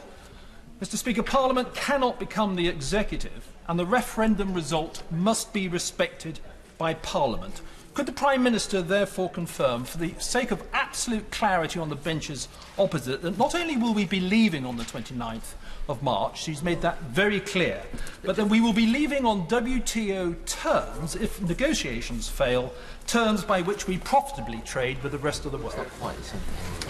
To my honourable friend, that we will be leaving the European Union. We will be leaving on the 29th of March. I believe we should be leaving on the 29th of March with a good deal, and that is what we are working across the House to ensure that this House we can deliver in negotiation with the European Union, and we can find a deal that actually secures the support of this House. I believe leaving with a good deal is the best position, is the best outcome for the UK. The Prime Minister knows that Scotland's different. Scotland overwhelmingly rejected this Tory Brexit and increasingly wants nothing to do with this impending disasters. So of all the options we've got to consider, surely at some point she accepts that Scotland must be asked whether it wants to be part of this ugly, self-defeating, isolating Brexit Britain, or whether it should determine its own relationship with the EU as an independent nation. When we talk about honouring referendums, actually there was a referendum in 2014 in Scotland which determined that Scotland should remain in the United Kingdom, and that should be honoured by all of us in this House. Jeremy Lefroy. Thank you very much, Mr. Speaker. The Prime Minister, in her welcome statement, said that the government will consult this House on its negotiating mandate to ensure that members have the chance to make their views known. Will she consider, when she brings the agreement and political declaration in whatever form back to this House, that those words are in the motion for approval? Well, I will certainly look at the suggestion that my honourable friend has made. Obviously, there is a technical issue about how we need to, when there is a deal that will secure the support of the House, how that motion needs to be worded such that it is clear and meets the requirements of the legislation. But I will look to see how we can ensure I think what my honourable friend is looking for is a reassurance that the agreement to enable Parliament to have a voice in that negotiating mandate is not simply words from the dispatch box, but that is actually delivered on. Chris Bryant. Another week gone and still no Plan B. No Plan B next week, probably not the week after. And the clock is ticking away. Last week, the Attorney General said, if we do not legislate for legal certainty, as a matter of law alone, thousands of contracts, transactions, administrative and judicial proceedings in the EU and this country will be plunged into legal uncertainty. At the rate we're going, even if her deal had been agreed last week, she would stand no chance of getting all of this legislated for and providing legal certainty by the 29th of March. Please, please, please, just own up. You're going to have to delay the 29th of March. Can I say to the right honourable gentleman that obviously the Attorney General set out that position. That legal certainty would be provided by the provisions that are in the withdrawal agreement that was negotiated with the European Union. The vast majority of the withdrawal agreement actually relates to those sorts of issues. What I'm working for now is to ensure that we can get agreement on those aspects of that withdrawal agreement which people have raised concerns about, such that we can leave with a good deal, that we can ensure that we give that legal certainty to all those businesses outside. But in order to do that, it will be necessary at some point for this House to support a deal with the European Union. Mrs. Cheryl Murray. Speaker, it's been reported that President Macron is going to use the threat of the Irish backstop to force the UK to give French fishing vessels a continued existing access to the UK waters. Will my right honourable friend please confirm that we are leaving the CFP on the 29th of March this year? And will she confirm that she will say to President Macron, no, no, no? Well, can I say to my honourable friend that I will confirm that we are leaving the common fisheries policy, that we will indeed become that independent coastal state, that we will be negotiating access to our waters. And of course, for President Macron to suggest that he could use the backstop as a means of requiring us to give access to French fishermen actually would be counterproductive, because in the backstop, French fishermen would not have any access to our waters at all. Jamie Stone. Mr. Speaker, I'm sure that my views on this matter are well known to the House. Therefore, I choose my words with care. A week ago, I said this to the Prime Minister. In the event of the UK leaving the EU, what government fund will replace the European structural funds that have been such a benefit to the Highlands for many years? In her answer, the Prime Minister said it was the Shared Prosperity Fund. Mr. Speaker, I asked the Prime Minister today to give me an assurance that the Shared Prosperity Fund will find its way to the needy Highlands and Islands and not be, how shall I put it, creamed off for cherished projects in the south of Scotland or near Edinburgh or Glasgow.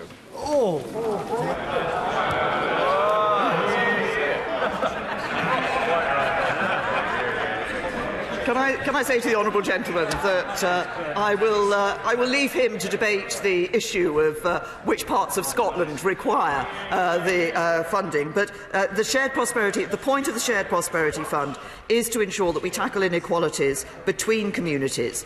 We want to have a focus on raising productivity. I think that's important across our country. We're going to consult widely on that Shared Prosperity Fund, how that Shared Prosperity Fund will operate and the priorities, and the details of its operation and priorities, and those will be announced following the spending review. Mr. Peter Bone. Thank you, Mr. Speaker. All members on this side of the House stood on a manifesto in 2017 that said on page 36, "We continue to believe that no deal is better than a bad deal for the United Kingdom." Given that this House decided last week by 230 votes that the government's proposals was a bad deal, Prime Minister, if you go back to Brussels and they're not prepared to give a good deal, would she honour the Conservative manifesto commitment and leave on the 29th of March on a clean global Brexit?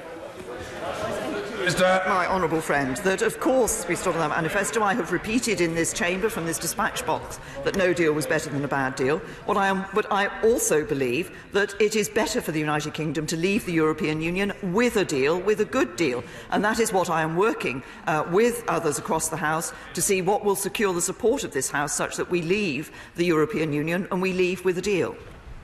Clive Efford. The Prime Minister has said that there's not a majority in this House for a second referendum, and she may be right, but there is clearly a majority against leaving with no deal.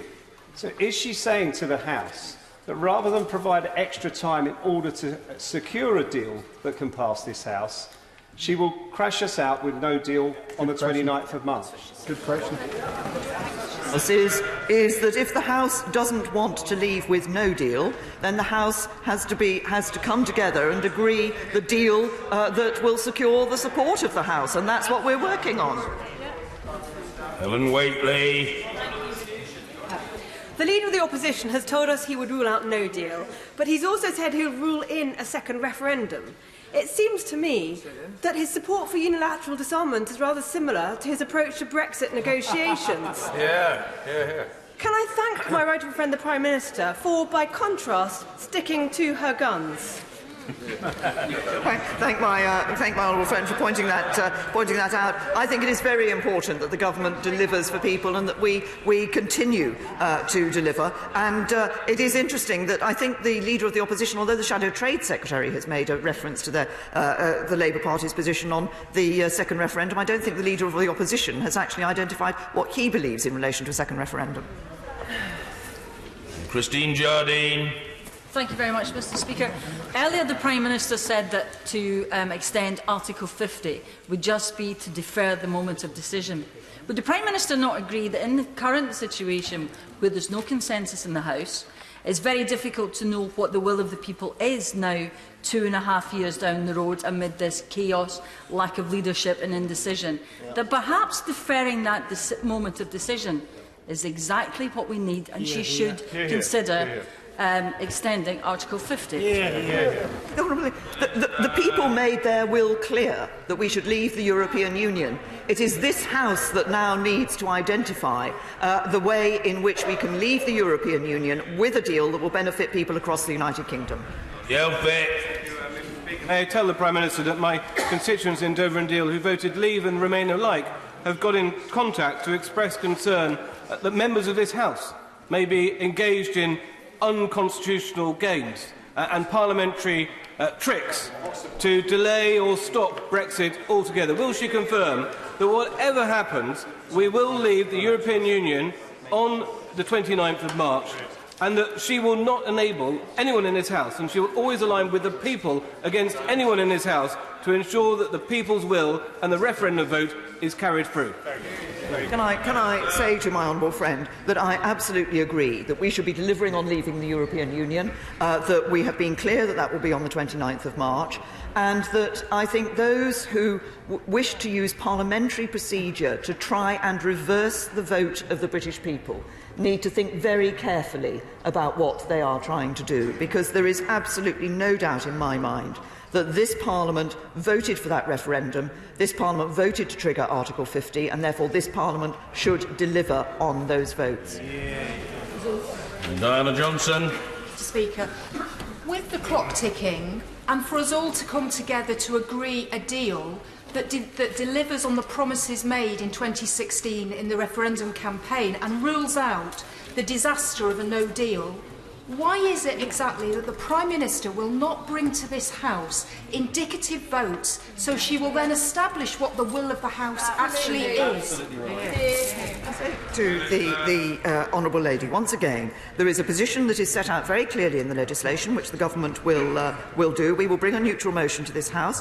That motion will be amendable. And can I also say to the honourable lady that what we are doing is working to see what is the deal that will secure the support of the House House. Of course, it has to be a deal that we can negotiate with the European Union, because the agreement, a deal by definition, has to be agreed by both sides. I believe it's the right thing for this government to do is to be working to listen to members across this House and to be working to find that deal that will secure support. Gareth Johnson. Does the Prime Minister agree with me that enforcing a second referendum would be the most arrogant thing that this Parliament could ever do? It would be totally wrong to effectively say to the people, you got it wrong last time, now go away and have another try. That referendum result, Mr Speaker, wasn't some kind of take-note memo. It was an instruction to this House, and that instruction is just as valid today as it was the day after the referendum. My honourable friend is absolutely right. This House didn't say to the British people, have this vote and we might think whether or not we agree with it and will deliver on it. We said, it is your decision. The government leaflet that government was campaigning for Remain, but the government leaflet that went out was clear that the result would be respected, and that's exactly what this Parliament should do.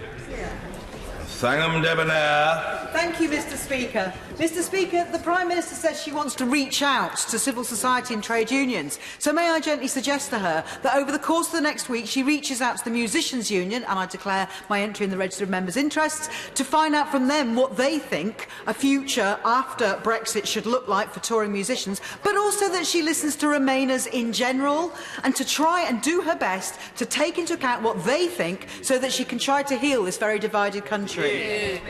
Can I say to the Honourable Lady, that is precisely why I believe it is important that we have a deal that will secure the support of this House, a deal that will respect the referendum but do it in a way that does protect people's jobs, that does give people certainty and that protects our union. Thank you, Mr Speaker. Is it not the case that 4/5 of members of this House voted to trigger Article 50? And in doing so, they consciously, though in perhaps some cases semi-consciously, accepted that no deal would be the default option if we did not leave with a deal.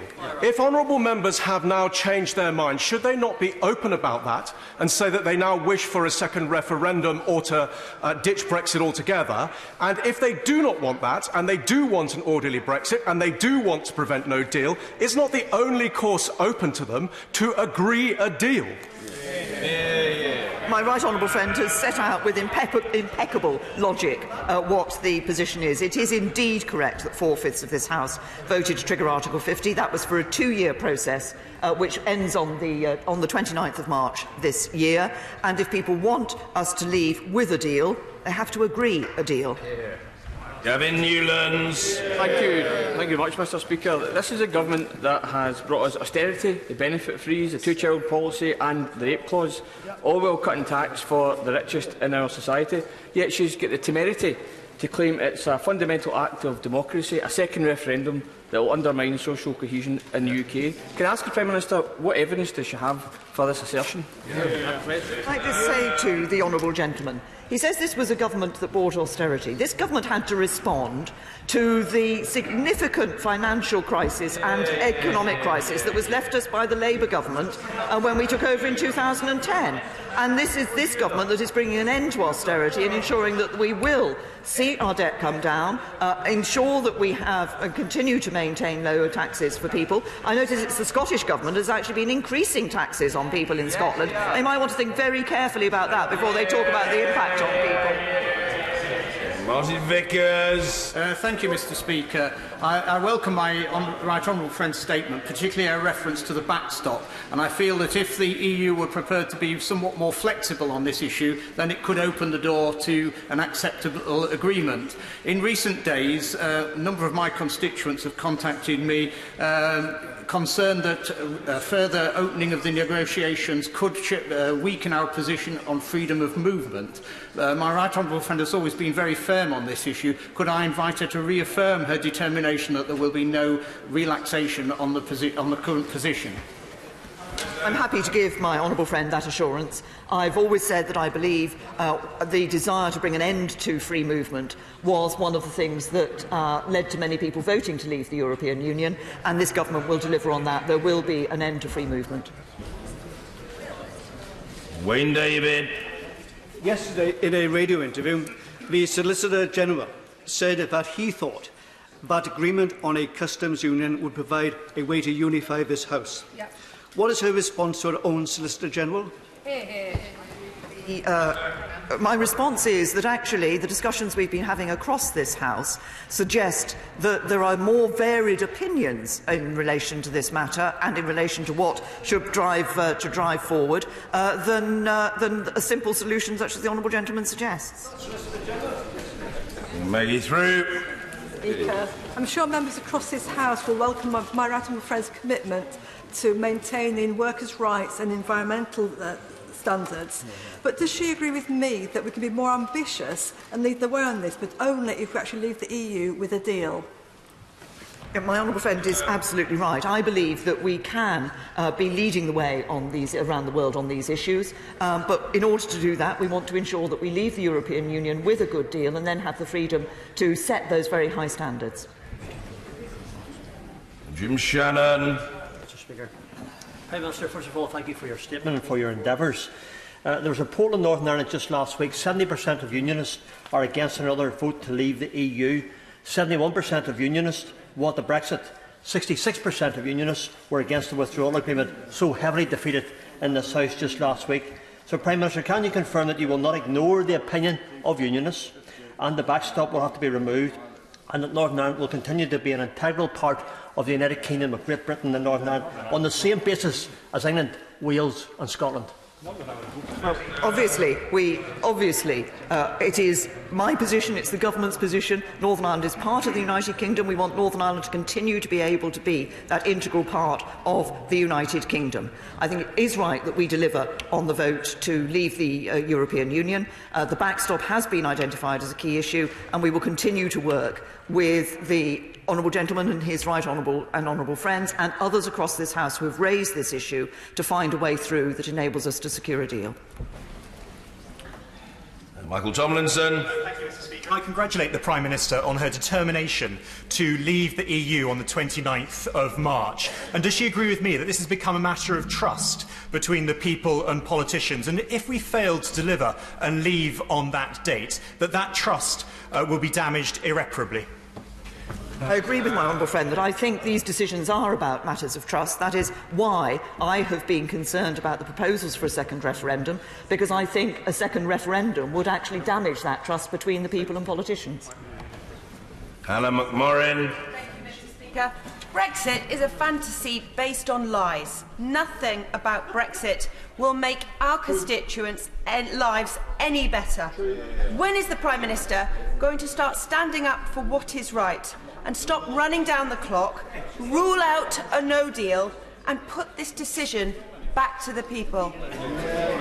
Say very gently to the honourable lady, I believe she stood on a manifesto in the general election to deliver Brexit, and that's what we're doing. Tim Lawton. Mr. Speaker, in warmly welcoming the Prime Minister's announcement about waiving visa fees, will she give assurances that the Home Office won't seek to recoup the cost by jacking up visa and asylum costs elsewhere? And in response to some of the points opposite, does she agree with me that it's just not compatible for any honourable member or any party which undertook to respect the result of the referendum in their 2017 manifesto now to claim they support a second vote which includes the option completely to disrespect by overturning the first one? Yes. Well, can I say to my honourable friend that I absolutely agree with. First of all, we will ensure, obviously, as I've said, those fees will be waived, and those who have already applied or are applying during the pilot will have their fees reimbursed. Can I say to him that he's absolutely right about the point in relation to a second referendum. I think it is so important that we show people that they can have trust in their politicians by delivering on the decision that they took in 2016. Stephen Timms. I don't doubt that the Prime Minister has tried her level best to secure an acceptable agreement, but she's clearly failed. The scale of her defeat last week was monumental, I think largely because she's been constrained by the national economic interest. Following that failure, surely it would be right now to offer the people a vote. Can I say to the right honourable gentleman, we agreed to give the people a vote. That vote took place in 2016. The people voted to leave the European Union, and this Parliament should, as this government is doing, accept the importance of delivering on that vote that people gave in the referendum in 2016. David Duquette. Much, Mr. Speaker. When the withdrawal agreement was made with the EU, President Macron, contrary to the text in that agreement, made a statement almost immediately that unless the UK agreed to allow EU fishing vessels the same access to our waters as they have now, talks on a wider trade deal would fail, leaving the UK in the backstop. Can my right honourable friend confirm that this is actually an empty threat and that she will stand firm when she goes back to the EU on her commitment that we will leave the CFP, future access to our fishing waters will not be tied to a deal on trade? Yes, well, I can give my honourable friend that reassurance, and in fact, what is clear in the political declaration that the issue of access to fishing waters is separate from the issue of market access for trade. And I'm also clear that we will ensure that we leave the common fisheries policy, that we become that independent coastal state, and that we will be negotiating access to our waters in the future. Ms Stevens.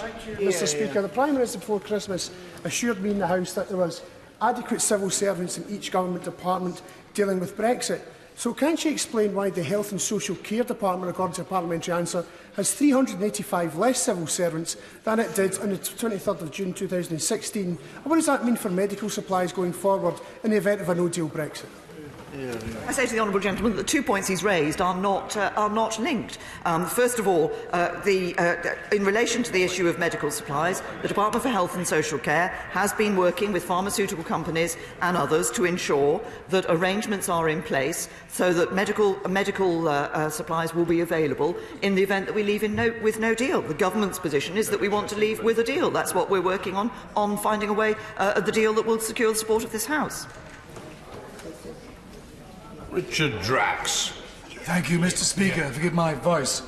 Does my right honourable friend agree with me that if we have to leave with no deal, we're more likely to find a far more conciliatory EU after we have left than we are finding in it? And of the honourable gentleman's indisposition, but I hope you'll take it in the right spirit if I say that there is a husky intelligibility about him. The Prime Minister. I'm not sure it would be appropriate for me to comment on my honourable friend's husky intelligibility at this point, Mr. Speaker. But can I say to my honourable friend that I believe that it is important for this country to continue to have good relations with the European Union once we have left. And I believe that working to leave with a deal which is agreed by both sides will actually help that. There are elements, people have focused on the backstop in the withdrawal agreement and focus often on the trade aspects, the security aspects, the continuing arrangements that we will have with the European Union to enable that we can continue to work together on matters like dealing with terrorism and organised crime, I think will be important in the future. Paul Sweeney. Thank you, Mr. Speaker. Time marches mercilessly on towards the 29th of March, and it's not beyond the realm of possibility, given the current trajectory, that we'll end up in a situation on the 28th of March where the Prime Minister will have failed to agree a deal, but she will also have failed to negotiate an extension to Article 50. So she'll be faced with two options: either to see the United Kingdom crash out with no deal, or to revoke Article 50. Only one of those in that situation would be in the national interest. So which choice would the Prime Minister take? I say to the honourable gentleman that what I'm working to is ensuring that we can agree a deal with the European Union that will secure the support of this House such that we leave on the 29th of March, but we do it with a deal. Nigel Huddleston. Thank you, Mr. Speaker. Does the Prime Minister agree that the first rule of politics is turn up?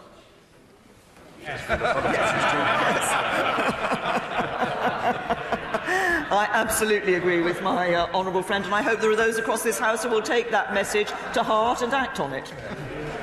Dr. Rupa Huq. Thank you, Mr. Speaker. The fact that the Prime Minister is here at all before us today to explain her Plan B that looks suspiciously like Plan A, the fact that we had a meaningful vote at all, and let's not forget, Mr. Speaker, these are only because she was compelled to do so by backbench actions, not because of her own goodwill. And I feel the goodwill is slipping away as well as time. Can I suggest to her, to prevent the old strong and stable becoming scared of scrutiny, to win back goodwill from members on both sides of this House, including many of her own ministers, can she just rule out no deal now? Where there is a will, there is a way. Can I say to the honourable lady that she might just care to look at the record in Hansard, and she will see that far from being compelled to come to this House to give statements on the matter of Brexit, I have regularly come to this House to give statements on the matter of Brexit. I think the calculation was that certainly between October and Christmas, it was 24 hours. I have given more hours since to this House in relation to debates and statements. I have not been reluctant to come to this House to answer questions from members of this House on the issue of Brexit. Rachel McLean. Speaker, last Friday, 50 of my Redditch constituents joined me here in Parliament on the bus tour, and we held our own series of indicative votes, Mr Speaker. And out of all the options, the option that was overwhelmingly preferred was to leave the EU with the Prime Minister's deal. But when I asked if anyone had changed their mind from leave or remain or leave, not a single hand went up. So doesn't the Prime Minister think it's amazing that there are members opposite who think they know more about what's in my constituents' minds than my constituents? Absolutely. Can I say to my honourable friend, she is a very assiduous constituency member of Parliament, and I note that she takes every effort to make sure that she does know the minds of her constituents, and she's very clear, I think, from that we should be leaving, and we should be leaving with a deal. Break. Why does the Prime Minister continue to claim that the only way to rule out no deal is either to vote for her deal or to revoke Article 50? She knows that is not the case. A third way is to put her deal to the people in a people's vote and let them choose between her deal and staying in the European Union. Why won't she admit that? To the right honourable gentleman, from the discussions around the House, it is very clear there are those who, when they talk about a second referendum, talk about putting the deal negotiated with the European Union. We still have work to do, as I have said earlier, to people with Remain on the ballot paper. There are those who say that actually it should be a deal or no deal. And that would not rule out no deal. And then there are those who say that there should be a combination of all three of those options to be put to the British people. We put a very clear decision, a very clear option to the British people in 2016. They voted. We should deliver on it. Dr. Caroline Johnson. The Prime Ministers and others this afternoon have talked about manifesto commitment. In our Conservative manifesto it said, as we leave the EU we will no longer be members of a customs union. Can my right honourable friend confirm that that is still her intention? Can I say to my honourable friend, I do stand by the manifesto commitments that we gave. I believe it is important that we continue to have a good trading relationship with the European Union. I think there are many ways in which we can do that with appropriate customs arrangements. Fairley. Thank you, Mr Speaker. From her remarks this afternoon, it seems clear that the Prime Minister wants this House to vote for a way forward that's acceptable to her personally and not just to a majority in Parliament. So can I give her a further opportunity to give a straight answer to a very simple question? Should there be a majority next week in the House for a particular way forward, will she honour that vote and instruct her government to do so? And why has she been unable this afternoon, so far, to be straight with people in giving a straight answer to that very simple question? Can I say to the honourable gentleman that I believe that the government does have a very clear instruction. I believe this Parliament has a very clear instruction that we should be ensuring that we're leaving the European Union.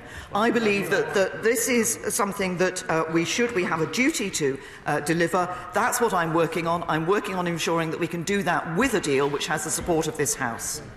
Borsey. I wonder if the Prime Minister has seen the survey of members published today by the Federation of Small Business, showing that business confidence is falling, with concerns that, in their words, the danger of a serious economic shock posed by a chaotic no-deal Brexit is real and imminent. The Prime Minister has shown that she understands the need to provide certainty to business. So what assurances can she give us that there will be a deal in place by the 31st of March? Well, I can give my honourable friend the assurance that what I am doing is working across this House to find a deal that will secure the support of this House. And as I've said, where there are changes necessary, then, and the backstop is one of those issues which has specifically been raised, then I will go back to the European Union. I want to see us leaving with a deal that gives certainty to businesses. And of course, it was the withdrawal agreement that gives the businesses the certainty of the implementation period, which enables them to prepare for the future relationship that we will have with the European Union. Neil Gray. Mr. Speaker, I welcome the Prime Minister's decision to waive the fees for EU nationals, but I note once again that she's 4 months behind the Scottish Government. It's clear, and I see again today, that it's her pig-headed stubbornness and ridiculous red lines that have brought us to this position, this mess of her making. So why wasn't she willing to have cross-party talks 2.5 years ago? Well, I've said previously, we've been listening to the comments that have been made, we've been listening to the views that have been made, we listened to the views of the Scottish Government, we listened to the views of the Welsh Government. We are now, the House has rejected the deal that we put before the House. We will now work to find a deal that can secure the support of the House. Stephen Kerr. Thank you, Mr. Speaker.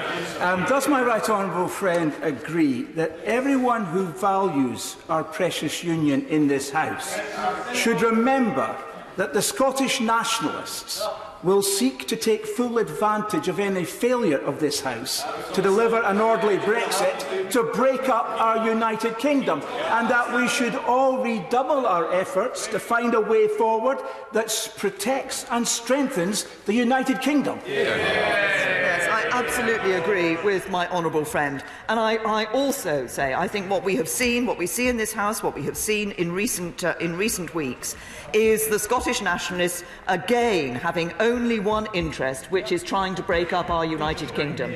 Our United Kingdom is indeed precious, and it is membership of our United Kingdom that is in the economic interests of the constituents of all the SNP members of this House. Thank you. Jonathan Reynolds. Thank you, Mr. Speaker. The Prime Minister is still refusing to countenance any form of new customs union. Now, putting aside her interpretation of the referendum result on that point, because that is contested, could she give us any examples of specific products which she feels British consumers are currently paying too much for as a result of the current common commercial policy? Bearing in mind things like clothing from Bangladesh is incredibly cheap in British shops, because the benefits of leaving a customs union are unclear, Prime Minister, but the costs are evidently extremely high. The benefit of not being part of the common commercial policy within the customs union of the European Union is that it will enable us to negotiate trade deals on our own behalf around the rest of the world. We are working to ensure that those arrangements, agreements that are already in place between the European Union and countries around the world will be transitioned to the United Kingdom when we leave the European Union, and then we will work to enhance those trade deals with many around the world. Sir Oliver Hill. I thank the Prime Minister for the change to the fees, which I think will be very welcome across the House. Does she agree with me that when we had the meeting of manufacturing MPs, a cross-party meeting, it was clear that there were a significant number of Labour members who wanted to see a deal? And does she agree with me that it's really for the Leader of the Opposition to actually try and represent his colleagues, and he should go to the meeting? It's time to talk across the aisle. Can I thank my right honourable friend for pointing that out? It is indeed the case that there were many Labour members at that meeting who wanted to see us leaving with a deal. I have invited the Leader of the Opposition to come to talk to me about how we can find a deal that actually secures the support across this House, and I think in representing his members he should be willing to talk. Brendan O'Hara. Thank you, Mr. Speaker. Despite last week's historic defeat, the Prime Minister still seems hell-bent on indulging on an ill-conceived and potentially catastrophic game of Russian roulette with the lives of millions of people. But why, given the impasse that we're in, and with time running out, why is the Prime Minister so fearful of having meaningful talks without preconditions with others in this place, talks that can include ruling out a no-deal, extending Article 50 and the possibility of a second referendum? Why is she so fearful of having those talks? We've not been fearful of having talks. We have invited people to talks without preconditions. But as I said to the honourable gentleman, if he's talking about ruling out no deal, there are only the two ways to rule out no deal. Either we stay in the European Union or we have a deal. I want to see those talks so that we can ensure that we have a deal. Dan Jarvis. In her statement, the Prime Minister said that she would look for further ways to engage regional representatives in England, and I declare an interest as one of them. What I haven't heard her say today or on other occasions is how she thinks we can reset the relationship between Westminster and the rest of the country. How does the Prime Minister think that we can do this, and what's she going to do to ensure that people right around our country feel that they can take control of their own lives and their own futures? I say to the honourable gentleman that we have already been exploring through, in various ways, how we can involve the elected city and regional mayors in discussions that take place about a number of matters relating to the United Kingdom. When it comes to the Shared Prosperity Fund, he will be able to input to that consultation and any views he might have as to about how we can ensure that all parts of the United Kingdom are, the views of all parts of the United Kingdom are reflected in that. Grind Davis. Having been the rapporteur, the trade rapporteur for the Council of Europe to the WTO, could I gently say to the Prime Minister that in the event of a no-deal Brexit, we'd end up our rules being made by a Council of Ministers where we'd have less say, that they would be administered by a commission where we'd have less appointees, and they'd be enforced by a panel of judges which would not be democratically elected and would overrule British courts. Is this not a betrayal of those people who voted leave? Because no deal wouldn't only invoke a hard border on Northern Ireland, but lose control and leave us in Swansea saying to me they want to vote on a deal to find out whether the promises being made are delivering their reasonable expectations, because frankly they aren't. If the expectations of ensuring that we can have a smooth and orderly Brexit, that we can deliver those opportunities in Brexit, I believe are best delivered by having a deal. The work that we're doing currently is to see what we can have as a deal which will secure the support of this House. But it will be for members of this House, once again, to think about what they say to their constituents if they fail to support a deal that enables us to leave in that smooth and orderly way. Dr. Lisa Cameron. Many thanks, Mr. Speaker. Given that the Prime Minister is engaged in protracted discussions with the EU and members of this House on the backstop, which seems to be going on as long as I can remember now and is likely to be going on for some time, it seems that it's likely that there's going to require to be an extension to Article 50. So will she be raising this with the EU when she meets with them? And by which date, in order to get a deal, does she believe that Parliament would have to agree, or else there would require to be that extension? The honourable lady's question has within it certain assumptions about what is going to happen. I am working to ensure that we can get a deal across the House. I hope that all parties across this House will be prepared to enter those talks and to work with us to ensure that we can have a deal that secures the support of the House. Jed Killen. Thank you, Mr. Speaker. I welcome the decision to waive the fee for the EU settlement scheme, even if it should never have been implemented in the first place.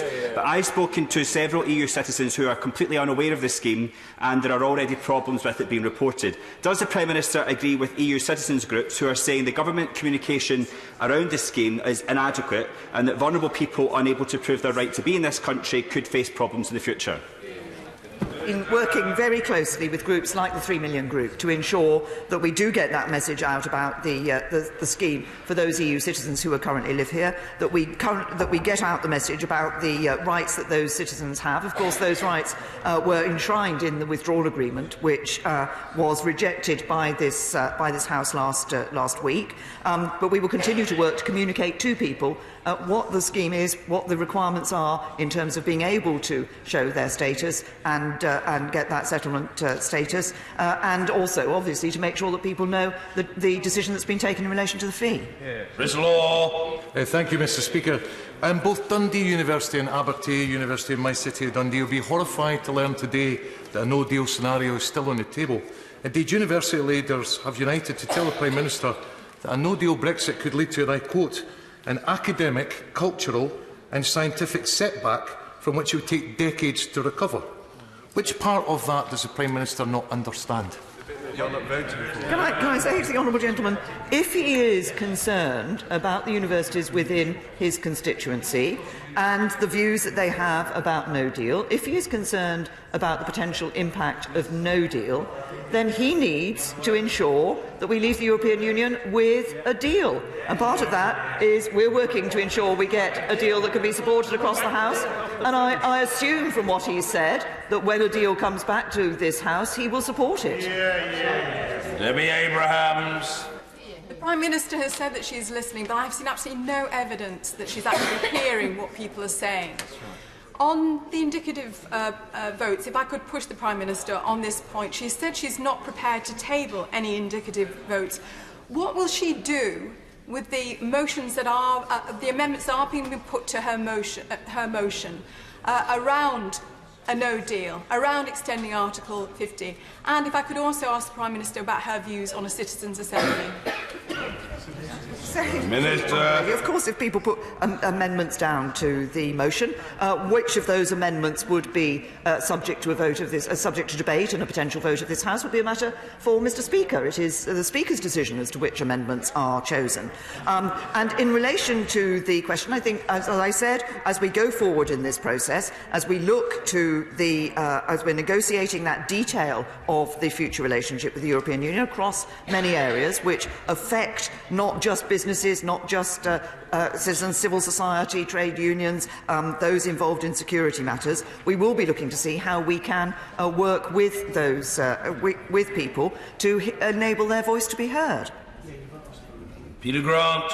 Thank you, Mr. Speaker. I welcome the Prime Minister's renewed commitment to the Good Friday Agreement and look forward to seeing the results of the inquiry into Fitch Cabinet member, because it could only be a Cabinet member who briefed the press exactly the opposite earlier on today. But given that 70% plus of the people of Northern Ireland voted for the Good Friday Agreement, does the Prime Minister intend to have discussions with the political parties in Northern Ireland that represent that 70% majority, or does she intend to decide what's best for Northern Ireland based purely on the views of the only party in that country that wanted the Good Friday Agreement to fail?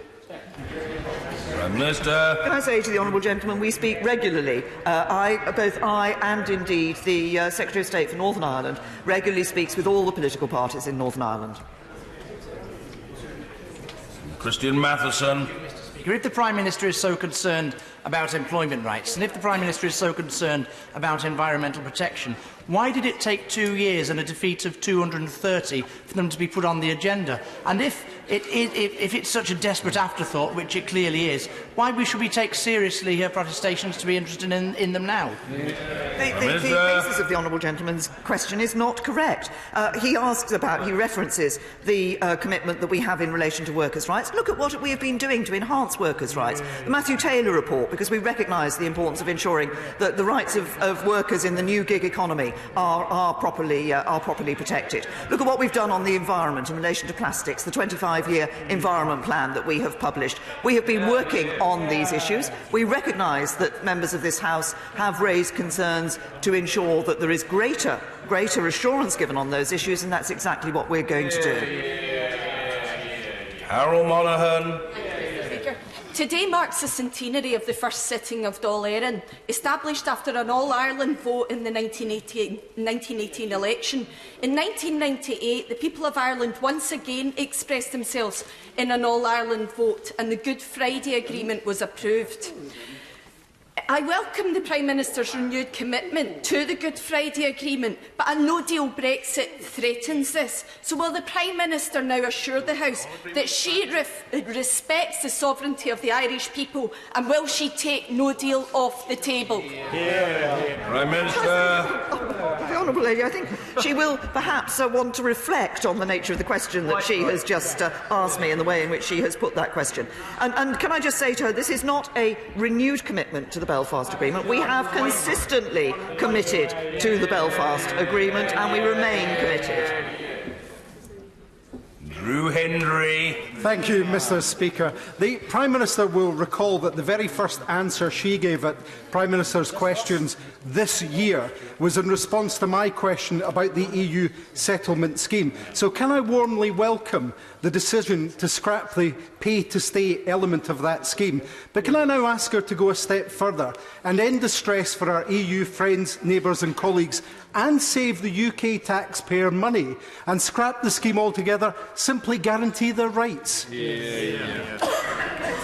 honourable gentleman, we are guaranteeing their rights, but we want to ensure that those EU citizens are able in future to show that they have that settled status here in the United Kingdom. That's why the scheme is so important.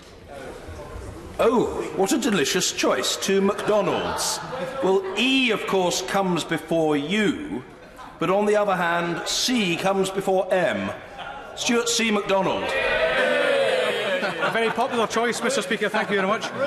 Mr Speaker, scrapping the settled status fee is indeed a welcome step, but if the Prime Minister is not going to follow the advice of my honourable friend from Inverness, can she at least answer why is there no appeal rights in the new immigration bill for EU citizens who are refused settled status? And can she also answer why is it the government continues to insist on an application cut-off date, inevitably meaning that the hundreds of thousands who miss that deadline will end up in a situation very close to that faced by the Windrush generation? Prime Minister. We have set a significant period of time for people to be able to apply under this scheme. I think that is the right thing to do. And can I just say that he might want to talk to... I mean, I've just had a question from one of his honourable friends, which basically encouraged me to scrap the settlement scheme as a whole. Now the honourable gentleman is saying to me that the settlement scheme should be extended for even longer. Stuart Malcolm MacDonald. And don't you forget it, Mr Speaker. Last but not least. The Prime Minister is, of course, to be commended for waiving the fee, as many have asked her to do. But I want to question her on this phrase she used about an enhanced status for devolved governments. Will it include her, and I mean the Prime Minister, appearing before committees of the Scottish Parliament?